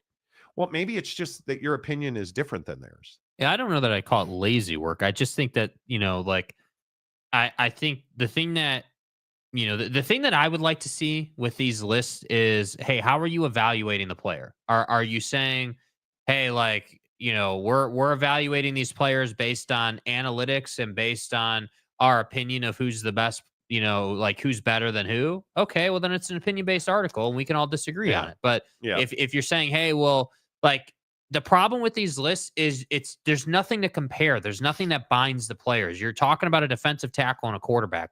There's no way to say that the defensive tackle would be more impactful or a better player. Yeah, there's than a no winning or losing Abdul Carter versus Cam Ward, who's better. Yeah, that's not an argument difficult. You win or lose. We just exchange ideas on it. Now, if you said, hey, top 25 quarterbacks in college football, now I can have a conversation.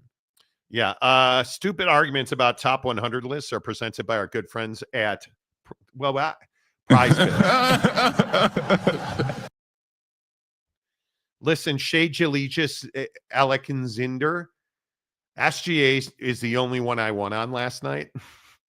Thank you, SGA. Can somebody please ask Donovan Mitchell to stub his toe? Because Donovan Mitchell absolutely was a high colonic for my picks last night. Cavs, Rockets.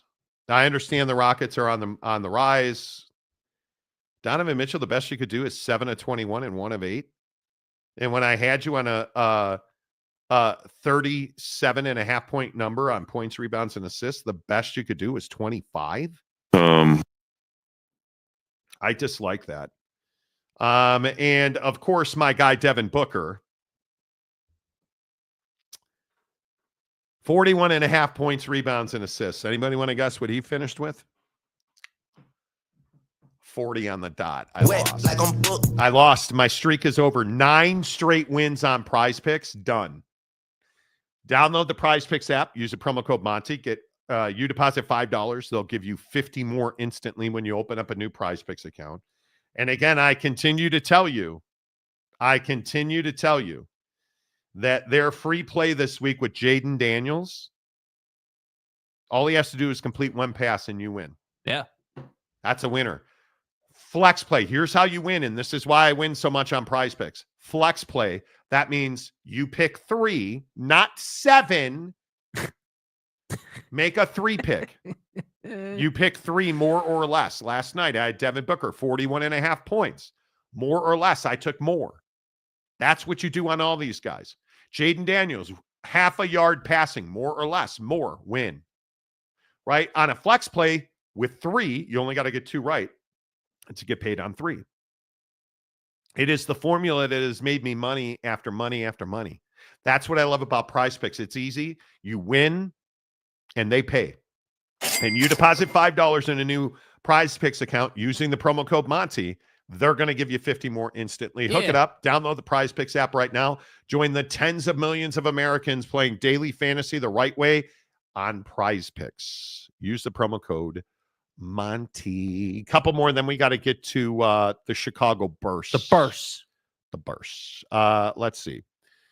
Tanner Plummer still miss Donnie Mitchell. I'm sure you do.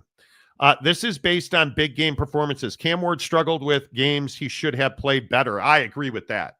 100%, Lamont. I agree. And in my opinion, he's kind of reckless with the ball. I agree with that. Not kind of reckless. He is reckless. I agree with that. The problem, though, is that recklessness is both his best attribute and his worst enemy, because he's got a huge arm and throws a great deep ball. No, Josh Hoover's not on the list. Lamont says Jackson Dart, Will Howard, Shedeur Sanders, Dillon Gabriel, and Carson Beck. No particular order. You think Carson Beck is elite? Yeah. I mean, surely he's on this list. Best quarterbacks in college football. Go. Shedeur, Will Howard, Cam Ward. You got to have Dillon Gabriel in there. I think you do have to have Dillon Gabriel in there. Shedeur Sanders is 20th. That's so stupid. I want to say Quinn Ewers, but Quinn Ewers or Jackson Dart? I would take Jackson Dart. And I know that sounds crazy, but you go and look at the film. Like, if Jackson Dart was playing with the Texas offense, we'd be talking about a different. Has your opinion on Kyle McCord changed? I mean, not really. He put up 4,800 yards. Yeah, he washed out at Ohio State. And that gave him the chip on the shoulder, and then he went and balled out at Syracuse. The problem is Syracuse 592 passing attempts. Yeah, Syracuse is not a big time football program, right? That's a basketball school. So you went to a smaller end school and you did great things. So we'll see what you do in the league. John Mateer or Will Howard? Right. I think Mateer gets a real look. I'm not even joking. You think I'm joking? He's transferring to Oklahoma. Yeah. John Mateer's a hell of a quarterback. I'm a big believer that you putting up huge numbers at a small school in a lot of games that don't mean a lot is great. You're showing you're capable. No, I would agree with that. But bro, you can't have basically anybody over Will Howard because of their story and how much pressure was on him. And he still went out and did it. Cade Klubnik or Carson Beck? That's a tough one. Probably Beck because he's played in bigger games, but Cade Klubnik, by the way, so you know, is 53rd on that list. Will Howard or Cade Klubnik? Yeah, I think you know where I'm going with that one. Cade Klubnik is 53rd. Will Howard is 57th. 57th on that list.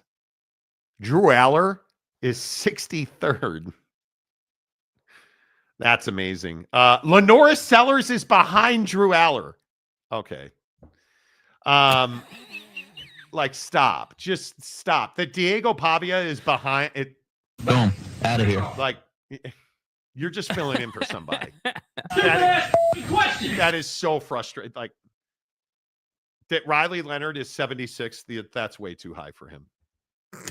But that money. is no but Monties. You're filling in for somebody. No but Monties. Blake Horvath is 84th. Like, I'm looking at quarterbacks. I'm amazed by this list. I'm amazed by it. The fact that Quinn Ewers is 91st. Wait a minute. I'm sorry. You jackwagon. I'm sorry. Riley Leonard or Quinn Ewers? Well, Monty, I mean, Quinn was throwing up on the sideline. I mean, that's got to count for something, Yeah, right? well, so was Riley Leonard. I mean, wow. There's nobody taking Quinn Ewers behind Riley Leonard. Nobody. Stop. That's ridiculous. That is absolutely ridiculous. All and right. the fact that, anyway, okay. Let's move along. I could lose my mind over that. 91st for Quinn Ewers.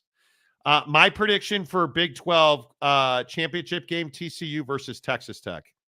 Okay, well. Your fandom is showing, David. Your fandom is showing.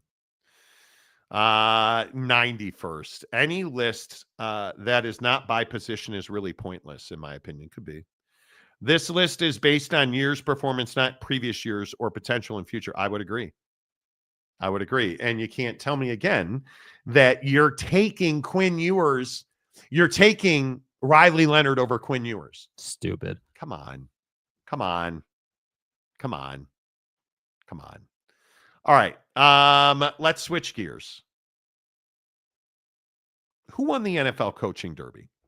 So I think this is a really interesting question, especially because the Dallas Cowboy job is still open. And I think when you have Brian Schottenheimer, the lead candidate for that job, I'm amazed that that's who the Dallas Cowboys are defaulting to. I think the real question here is, who got the best guy? Is it by default the Chicago Bears and Ben Johnson?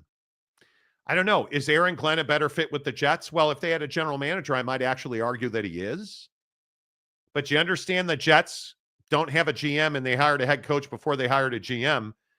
And the head coach is already talking about the fact he wants Aaron Rodgers back.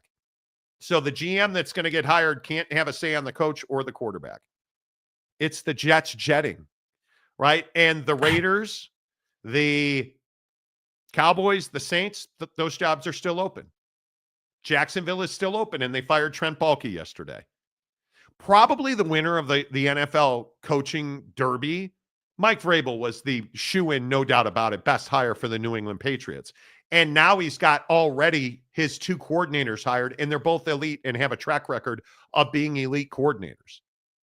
So did the Bears really win it with Ben Johnson, or, Jake, was it the New England Patriots with Mike Vrabel? Yeah, I think it was the Bears with Ben Johnson. I mean, I think that the Bears don't have to deal with any of this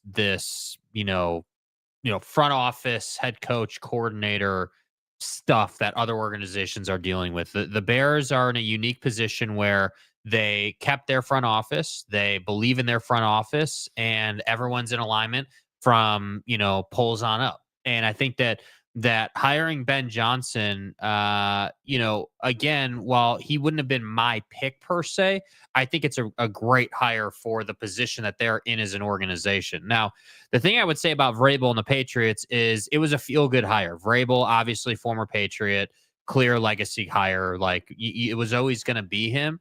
The question's going to be, though, is Bobby Kraft is he going to continue to spend money and water the plant, if you will? Is he going to give Vrabel what he needs to go out and be successful? Because ultimately you can have a great head coach and great coordinators, but if you don't have talent on the roster, it doesn't matter, right? Like that. So it'll be interesting to see if Bob Kraft decides to open the checkbook a little bit and go out and actually build a quality football team. But I have no doubt that the Bears won this cycle, even though Dallas hasn't hired anybody yet. And, have no doubt. I have no doubt. I think the Bears are, and here's why. The Bears went from a team that drafts Caleb Williams, got the star guy in the draft, but had an awful coaching staff, right? Coaching staff and front office, in my opinion, based on how this year went, we're not in alignment about like how we should be using Caleb Williams,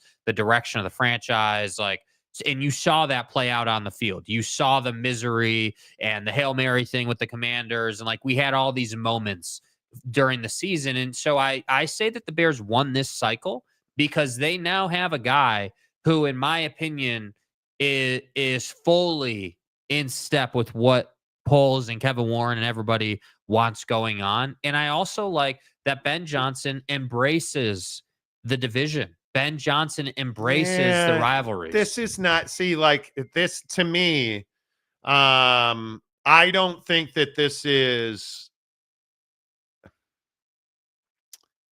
I don't know that this is a great look for Ben Johnson. I know this is the toughest division of football right now.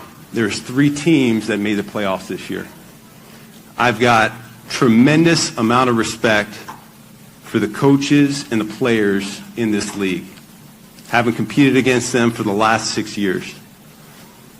Dan Campbell, Kevin O'Connell, you're talking about 2 guys that are up for Coach of the Year awards as the season ends here.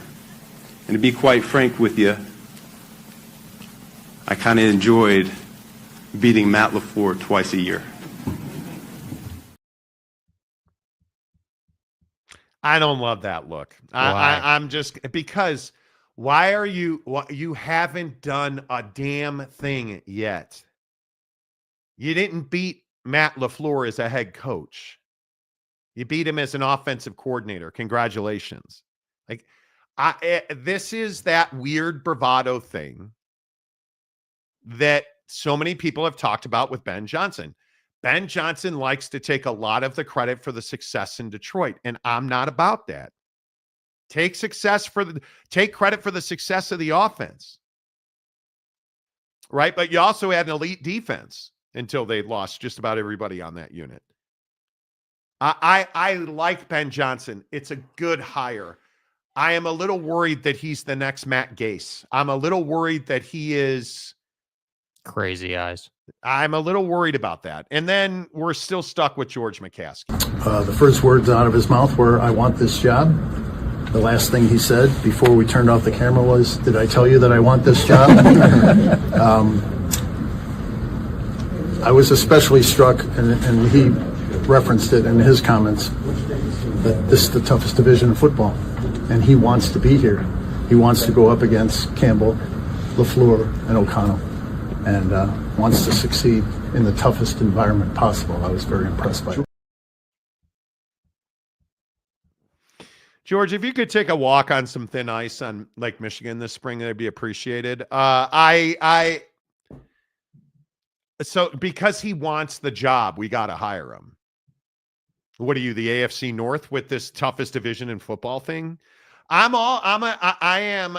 probably just negative Nathaniel. I get it.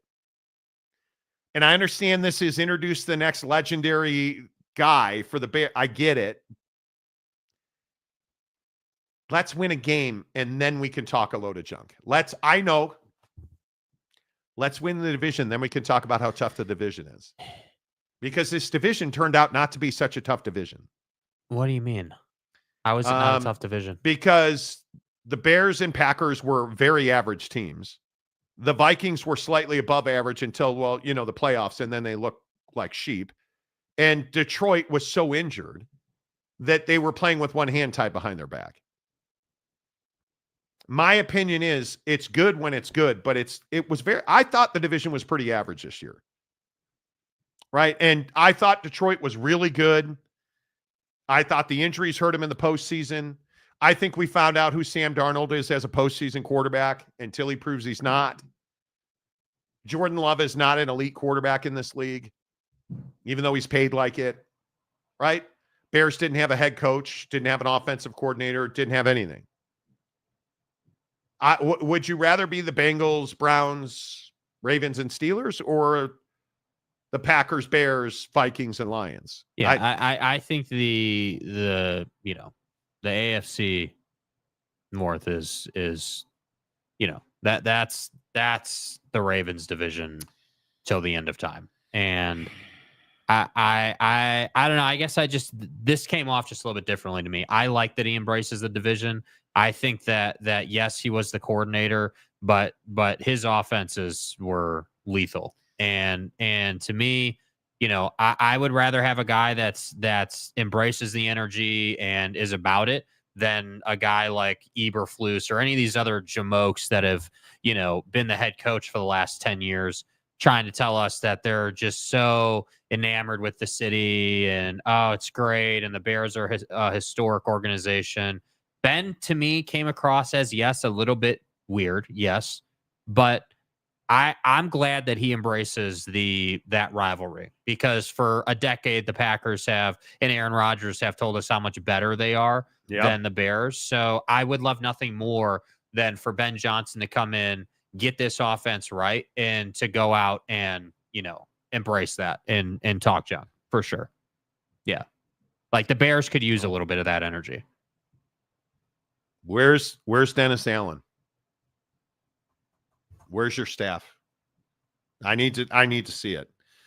Bradley Dunkel, Ryan Poles drafted Justin Fields 11, traded him for a 4th-round pick to pick a prima donna quarterback. What prima donna quarterback did we pick? Then decided to put weapons around him rather than build around Fields, who is loved in the locker room. Again, you just are uninformed. So did he go to Pittsburgh and win the job? No. Why didn't he win the job? Because Justin Fields struggles to read the back end of the defense, and his first instinct has never changed from run first guy. He's not a gifted thrower of the football. And when you look at the Bears situation, Caleb Williams was anything but a prima donna quarterback. Like, I have no idea what you're talking about. If you're talking about Caleb, he was not in any way, shape, or form a prima donna. I have no idea what you're talking about. And I think that Ryan Poles is stuck between ownership and and it depends on who you believe now, because they're saying that Ryan Poles has full control and authority over football decisions, which he needs. He's actually done a really good job building this roster with one obvious weakness: the running game, which includes the offensive line and running backs who can pass pro. But again, it all in time. I mean, I think people forget where they're at in this process. I mean, people, like, I see comments all the time where people are like, oh, well, Poles didn't build the offensive line. What an idiot. Well, it's like, hey, he's one season into the rebuild with Caleb Williams in this version of the team. Yeah. Like, you got to give it a couple of drafts. Yeah. I don't know. I'm really trying to figure out, like, this comment, and I'd have to go back. I don't think Ryan Poles drafted Justin Fields. I'm probably ahead of myself. Didn't Pace draft? It doesn't matter. Bradley, you could not be more incorrect about this comment. It makes no sense whatsoever. And yeah, Kevin Warren got USC and UCLA in the Big Ten, far from the worst commish. Who's saying that Kevin Warren was a bad commissioner? Some of the comments you guys make, I have no idea what you're talking. If you think that Kevin Warren, who had a massive hand in negotiating that media deal and expanding the conference, was a bad commissioner, I don't know what a good commissioner looks like. Agreed. I have no idea what you're talking about. Eric, I don't know who. Yeah, which is fine. So far, head coach hires New England, Chicago Jets, waiting for the rest to be finished to say who did the best. There is no doing better than, I think it's Vrabel with the Patriots, Johnson with the Bears. Aaron Glenn, I think, is going to be a really good head coach, but you're so damn dysfunctional. How do you hire a coach and then have the coach make an Aaron Rodgers decision before you ever hire a general manager? And again, I'm just asking, why did you hire another defensive coach after you fired Bobby? And if you're Jacksonville, you don't have a coach and you fired your GM yesterday. And if you're the Raiders, you're actually doing football better than the Jets and the Jags. You hired a general man. Oh, excuse me. Tommy Two-Face hired a general manager yesterday. Tom Brady's guy from Tampa is getting the job in Las Vegas. They're going to hire a coach, right? Then they're going to move forward. Yeah. But the thing that bothers me about the Bears is who is going to be the coordinators for Ben Johnson? Yeah, it's interesting, like with a guy like Ben Johnson, the OC they hire, how much, like, if you're going to go and be Ben Johnson's offensive coordinator, what does that look like? Because he's going to call the plays. That. That he's going to want to run his scheme as the head coach of the Bears. So for me, like, I'm not so concerned about his offensive coordinator. I'm with you. I'm concerned about, like, where's Dennis Allen? Like, we need to make that hire. I'm more concerned about who his offensive line coach is going to be. Yeah. That's what I'm worried about. But hey, I could be wrong. Brandon Butler, Dunkel, Pace drafted Fields. Thank you. Polls had nothing to do with that. Dunkel said, okay, sorry, you got rid of the 11th pick for the 4th round pick. Hey, just out of curiosity, you don't think that Carolina trade was any good? You don't think, like, I mean, you can say a lot of things about the Bears, ownership, whatever. The idea that getting the number 1 pick and DJ Moore to draft Caleb Williams was somehow bad, and that Caleb was a prima donna quarterback. I have no idea what you're talking about. Hating, dude. Yeah, and I don't know what you're Brandon Butler, I would love to see the Bears get Skattebo. Why? You cannot play in the NFL the way that Skattebo played at Arizona State. That does not work. We've seen it 100 times in this. But surely he's got the ability to change a bit. Go back to the old ways of punishing running game. But you can't go back to the old ways because the linebackers are faster and more physical than the running backs now. Yeah. There's no Caleb Williams. You're going to run a lot of West Coast stuff, and this league is not a punishing running league anymore. Yeah. You don't have the offensive lineman built to be a punishing running game. You don't invest in quarterbacks at the level that NFL teams invest in quarterbacks and skill positions.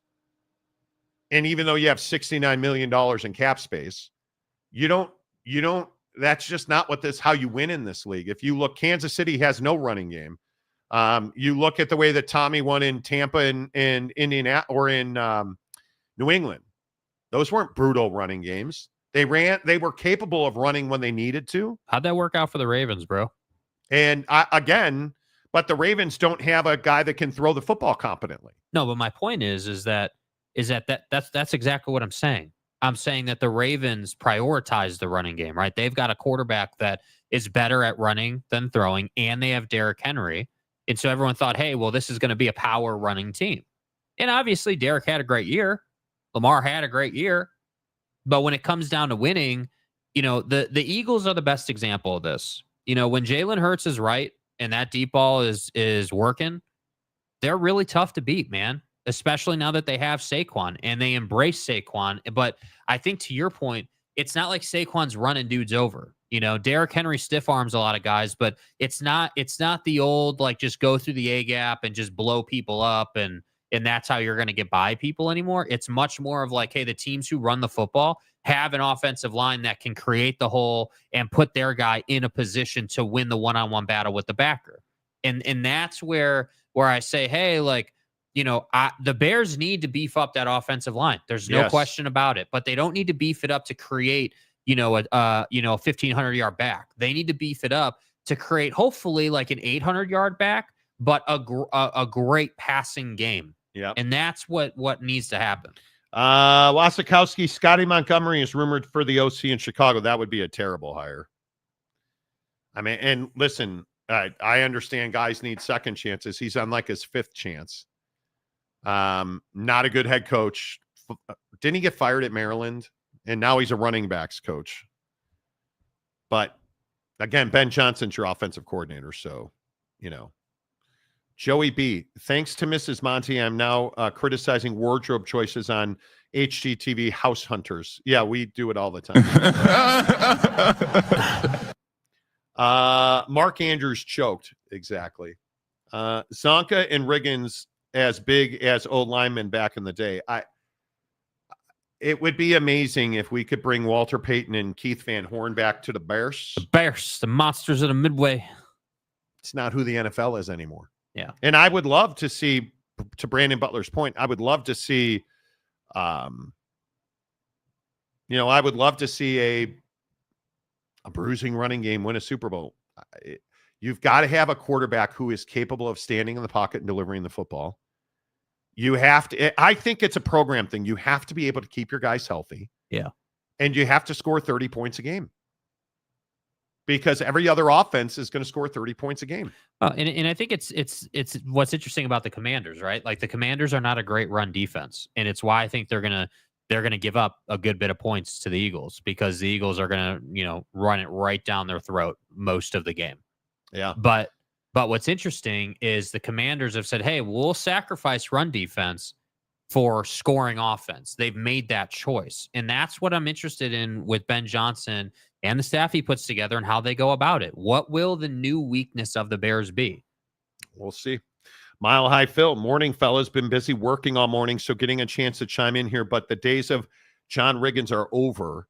You better off to get a scat back who can make people miss in tackles. And again, I look at the way that running games are built in this league. And your running quarterback, your mobile dual threat quarterback, sets up most of that. And I think, again, I just look at the teams that are left here, and Washington has a good running back. Their best offensive weapon is Jaden Daniels running. You look at the Jets, who have Aaron Rodgers, who's not mobile at all anymore. You look at, I'm trying to think of Patrick Mahomes, Josh Allen. Who's the best running back in Buffalo? Yeah. And I don't even love that because he takes all those collisions. Delaric, it's not power run with complete passing game anymore. It's spread the field, throwing it, and hit the gaps running now. I agree with that. The Mayor McCluskey, hello. Bring in Jay Cutler to coach Caleb Williams. There you go. That'll be terrible. Brandon Butler, Keith Van Horn, I think, weighed 275 pounds as an old lineman. He'd be a tight end in the current NFL. Yeah. That's right. That's exactly right. I just think it's an interesting look at these. I think the Dallas Cowboys are in real trouble. The Dallas Cowboys are in real trouble. Yeah, I just don't understand why Jerry dragged his feet so much on hiring somebody. I mean, you're the Dallas Cowboys. Like, you should be going out to try and get, the best available candidate. And I'm sorry, I'm not sitting here, fawning over Brian Schottenheimer. I'm just not. I'm sure, he's a solid coach and everything, but Jerry is hiring based on relationships, not on quality. And that's the hard part is you hadn't heard Jerry being linked to Vrabel like that. Like, you didn't hear Ben Johnson to Dallas, right? Like, you didn't hear any of that smoke. It was Deion, and now all of a sudden that's cooled way off, and now it's all about Schottenheimer and a couple other odds and ends. And it's like, all right, like here's another retread of a coach, right? A guy, he's got the name, he's been in the league a while, and what do you think that's going to do for you? And that's my problem for the Cowboys is you're behind now. Like, that's why I like the Bears hire. Last week I said, hey, if the Bears don't announce a hire before this holiday weekend's over, you're doing it wrong. You got to get this done. And that announcement came on Monday, I believe it was. Yeah, we'll see. The natural James Cook had a solid year, 1,000-yard. Yeah, I was just watching something of him yesterday. I think he had 1,000 yards, 16 touchdowns. No running back in Buffalo lost a fumble this year. Josh Allen, 531 rushing yards, 12 touchdowns. He's there. James Cook's a good back, no doubt about it. I don't think Jared dragged his feet. I think no real coach wants to work for him. And that's also part of it. There is a belief out there, Brandon, that when you fired Mike McCarthy, the way that they handled that, you hurt yourself in trying to hire another coach. Yeah. Which is why they're going to go in-house with Brian Schottenheimer. Because I think The disrespect that they laid on Mike McCarthy, it crippled him from getting a job, which is probably why they did it. And it absolutely, so if you don't remember, Jerry Jones let Mike McCarthy coach as a lame duck this year. Then when the season ended and the Bears asked permission to interview McCarthy, they declined to allow that to happen. The Cowboys did. And then you're looking at a situation where you have an entire week that goes by. They don't really interview him for the job and then announce a mutual parting of the ways. Meanwhile, most teams were on their third round of interviews. That's not ideal. And I think a lot of people notice that.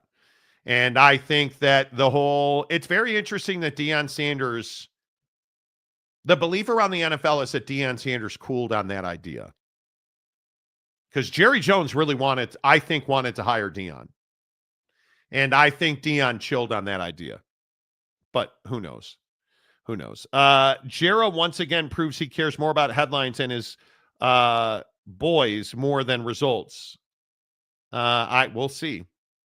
We'll see what he does. No one wants to deal with Jerry as a GM. Could be. Is the best available coach for Dallas is the guy they let go? Probably. If you weren't going to hire Deion Sanders, why did you let Mike McCarthy go? Who knows? Brian Schottenheimer, who has zero head coaching experience, is likely to get that job. That's not great. Jerry wanted to fire McCarthy. Now he's scrambling to find the next hire. I think the Jags and Jets are doing this ass backwards. I don't understand what the Jags are doing. They fired Trent Baalke, their general manager, yesterday.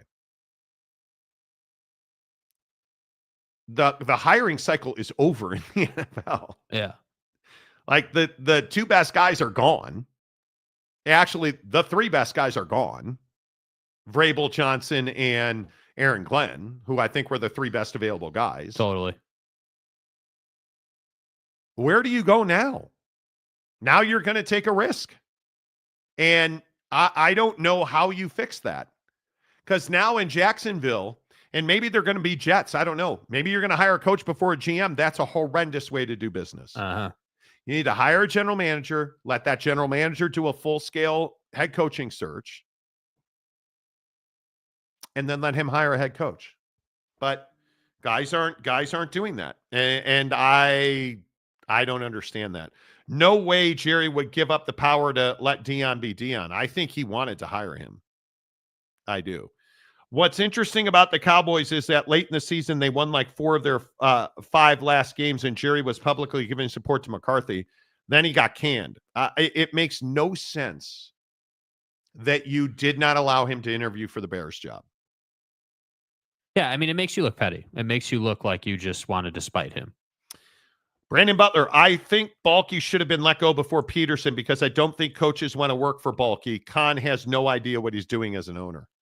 Trent Baalke is a controversial figure. There's no doubt about that. Yeah. I would agree with that for certain. Okay. Can we get to this top 50 fast food list? Listen, I'm glad you guys are here, but you're disgusting. When I read you the top 5 most popular, just in the comments section right now, what do you think the number 1 most popular fast food restaurant in the country is?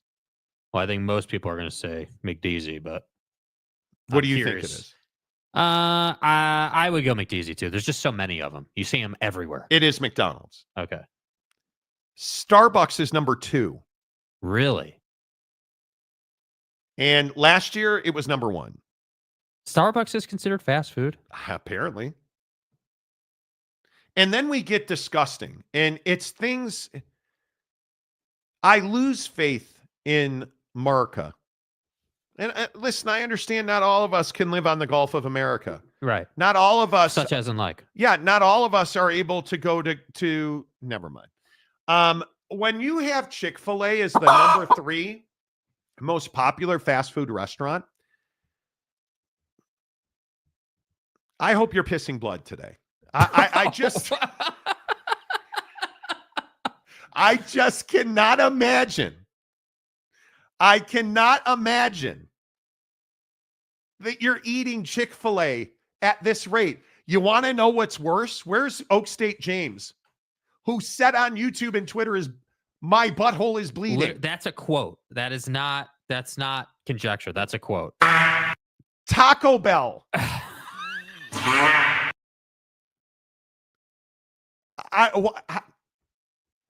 How? I get it. You want your Crunchwrap Supreme, and you want your taco pizza, and they're doing $19 million in sales per location. How? Wendy's number 5. Okay, Dave's double. I can get down with that. Baconator. Dunkin' Donuts number 6. I can get down with that. Give me some Dunkin' Donut holes, man, or whatever they're called. Munchkins. Munchkins, yes. Dude, Munchkins are fire. Subway is number 7. What? Who's going to Subway over Jersey Mike's? Bro, what are you talking about, man? Like, what are we doing? Why are we making bad decisions like this? Why do you hurt me like this? Like, when you guys go out for lunch, they're like, that jerk Monty, I'm going to Taco Bell. I'm getting a bladder infection at Taco. Like, here are some of the other ones that are amazing. Burger King 8. Okay, I get it. Domino's Pizza is 9. Dude, what are we doing? Ahead of Chipotle. Because it's garbage. Domino's Pizza does now, more. Where are you at in your Chipotle life right now? I you eat have Chipotle. sworn it off, or you're back I eat on Chipotle it? 4 or 5 times a week. Double chicken burrito.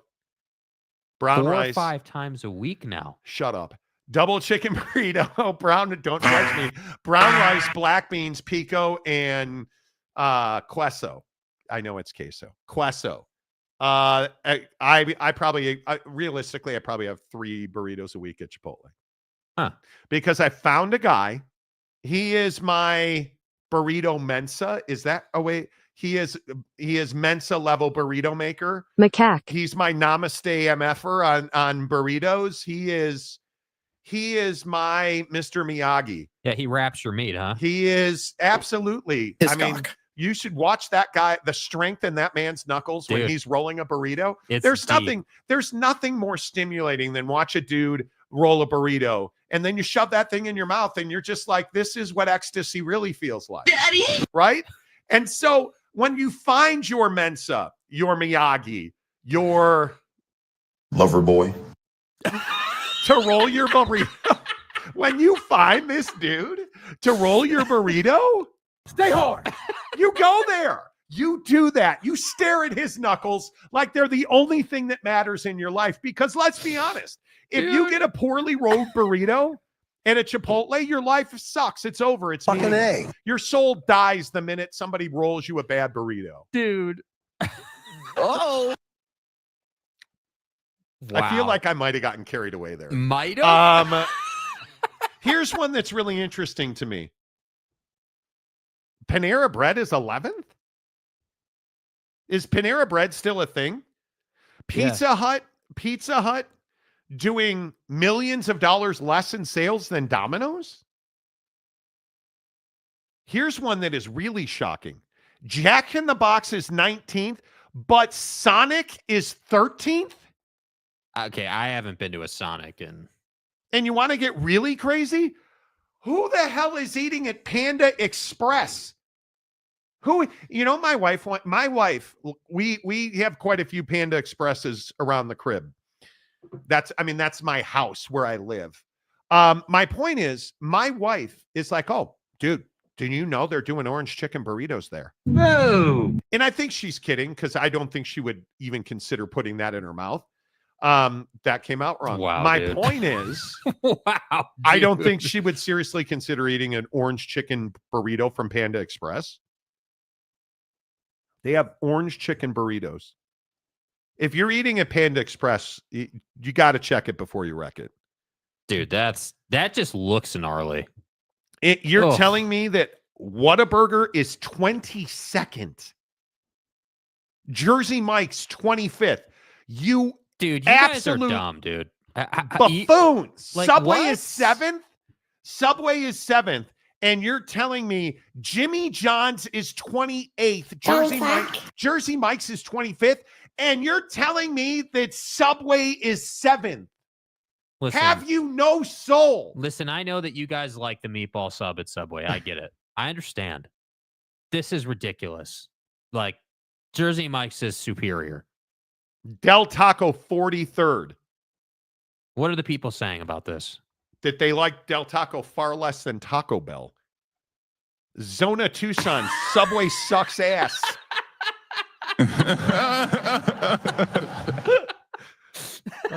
Mayor, what about Chuck E. Cheese? Not on the list somehow. Oh, I thought you were going to say Chuck-a-Rama. Mayor McCluskey, who made this list? Alex Caruso? No, ESPN, the same guys who did the football list. Is this the most popular fast food restaurants? Not good places to eat. They're not good places to eat. They're not. Nothing beats Subway's Dolphin Turtle Sandwich. Dude, Bro. What are we doing? Big Papa War Machine. Jimmy John's is trash. I like it more than Subway. You know. What's your favorite spot? Payway at? No. Please tell me. No. If there is common decency left in this world, Payway is not on this list. Jackass. Please don't have Payway on this list. Please. As a former Catholic who's Qdoba, 39th. Crumble Cookies is 38th. You guys are ridiculous. No, Payway is not on this list. Okay, so we've got a win there. Papa Murphy's is 40. You're going to Domino's before you're going to Papa Murphy's. No, they're not going anywhere. That's the point. Del Taco. Oh my God. Crinkle cuts at Del Taco are goated. Del Taco or Taco Bell. It's Del Taco. Dude, it's every single time. The double Del is so underrated, man. Like I would rather have a double Del than an ultimate cheeseburger. I give up. I would rather have dude, do you hear the things you're saying? What? You're talking. Don't try to put this on me, dude. God. You turned me on to the double Del. Okay. You are the originator of the double Del, bro. What are you talking about right now, dude? Whoa. Dude.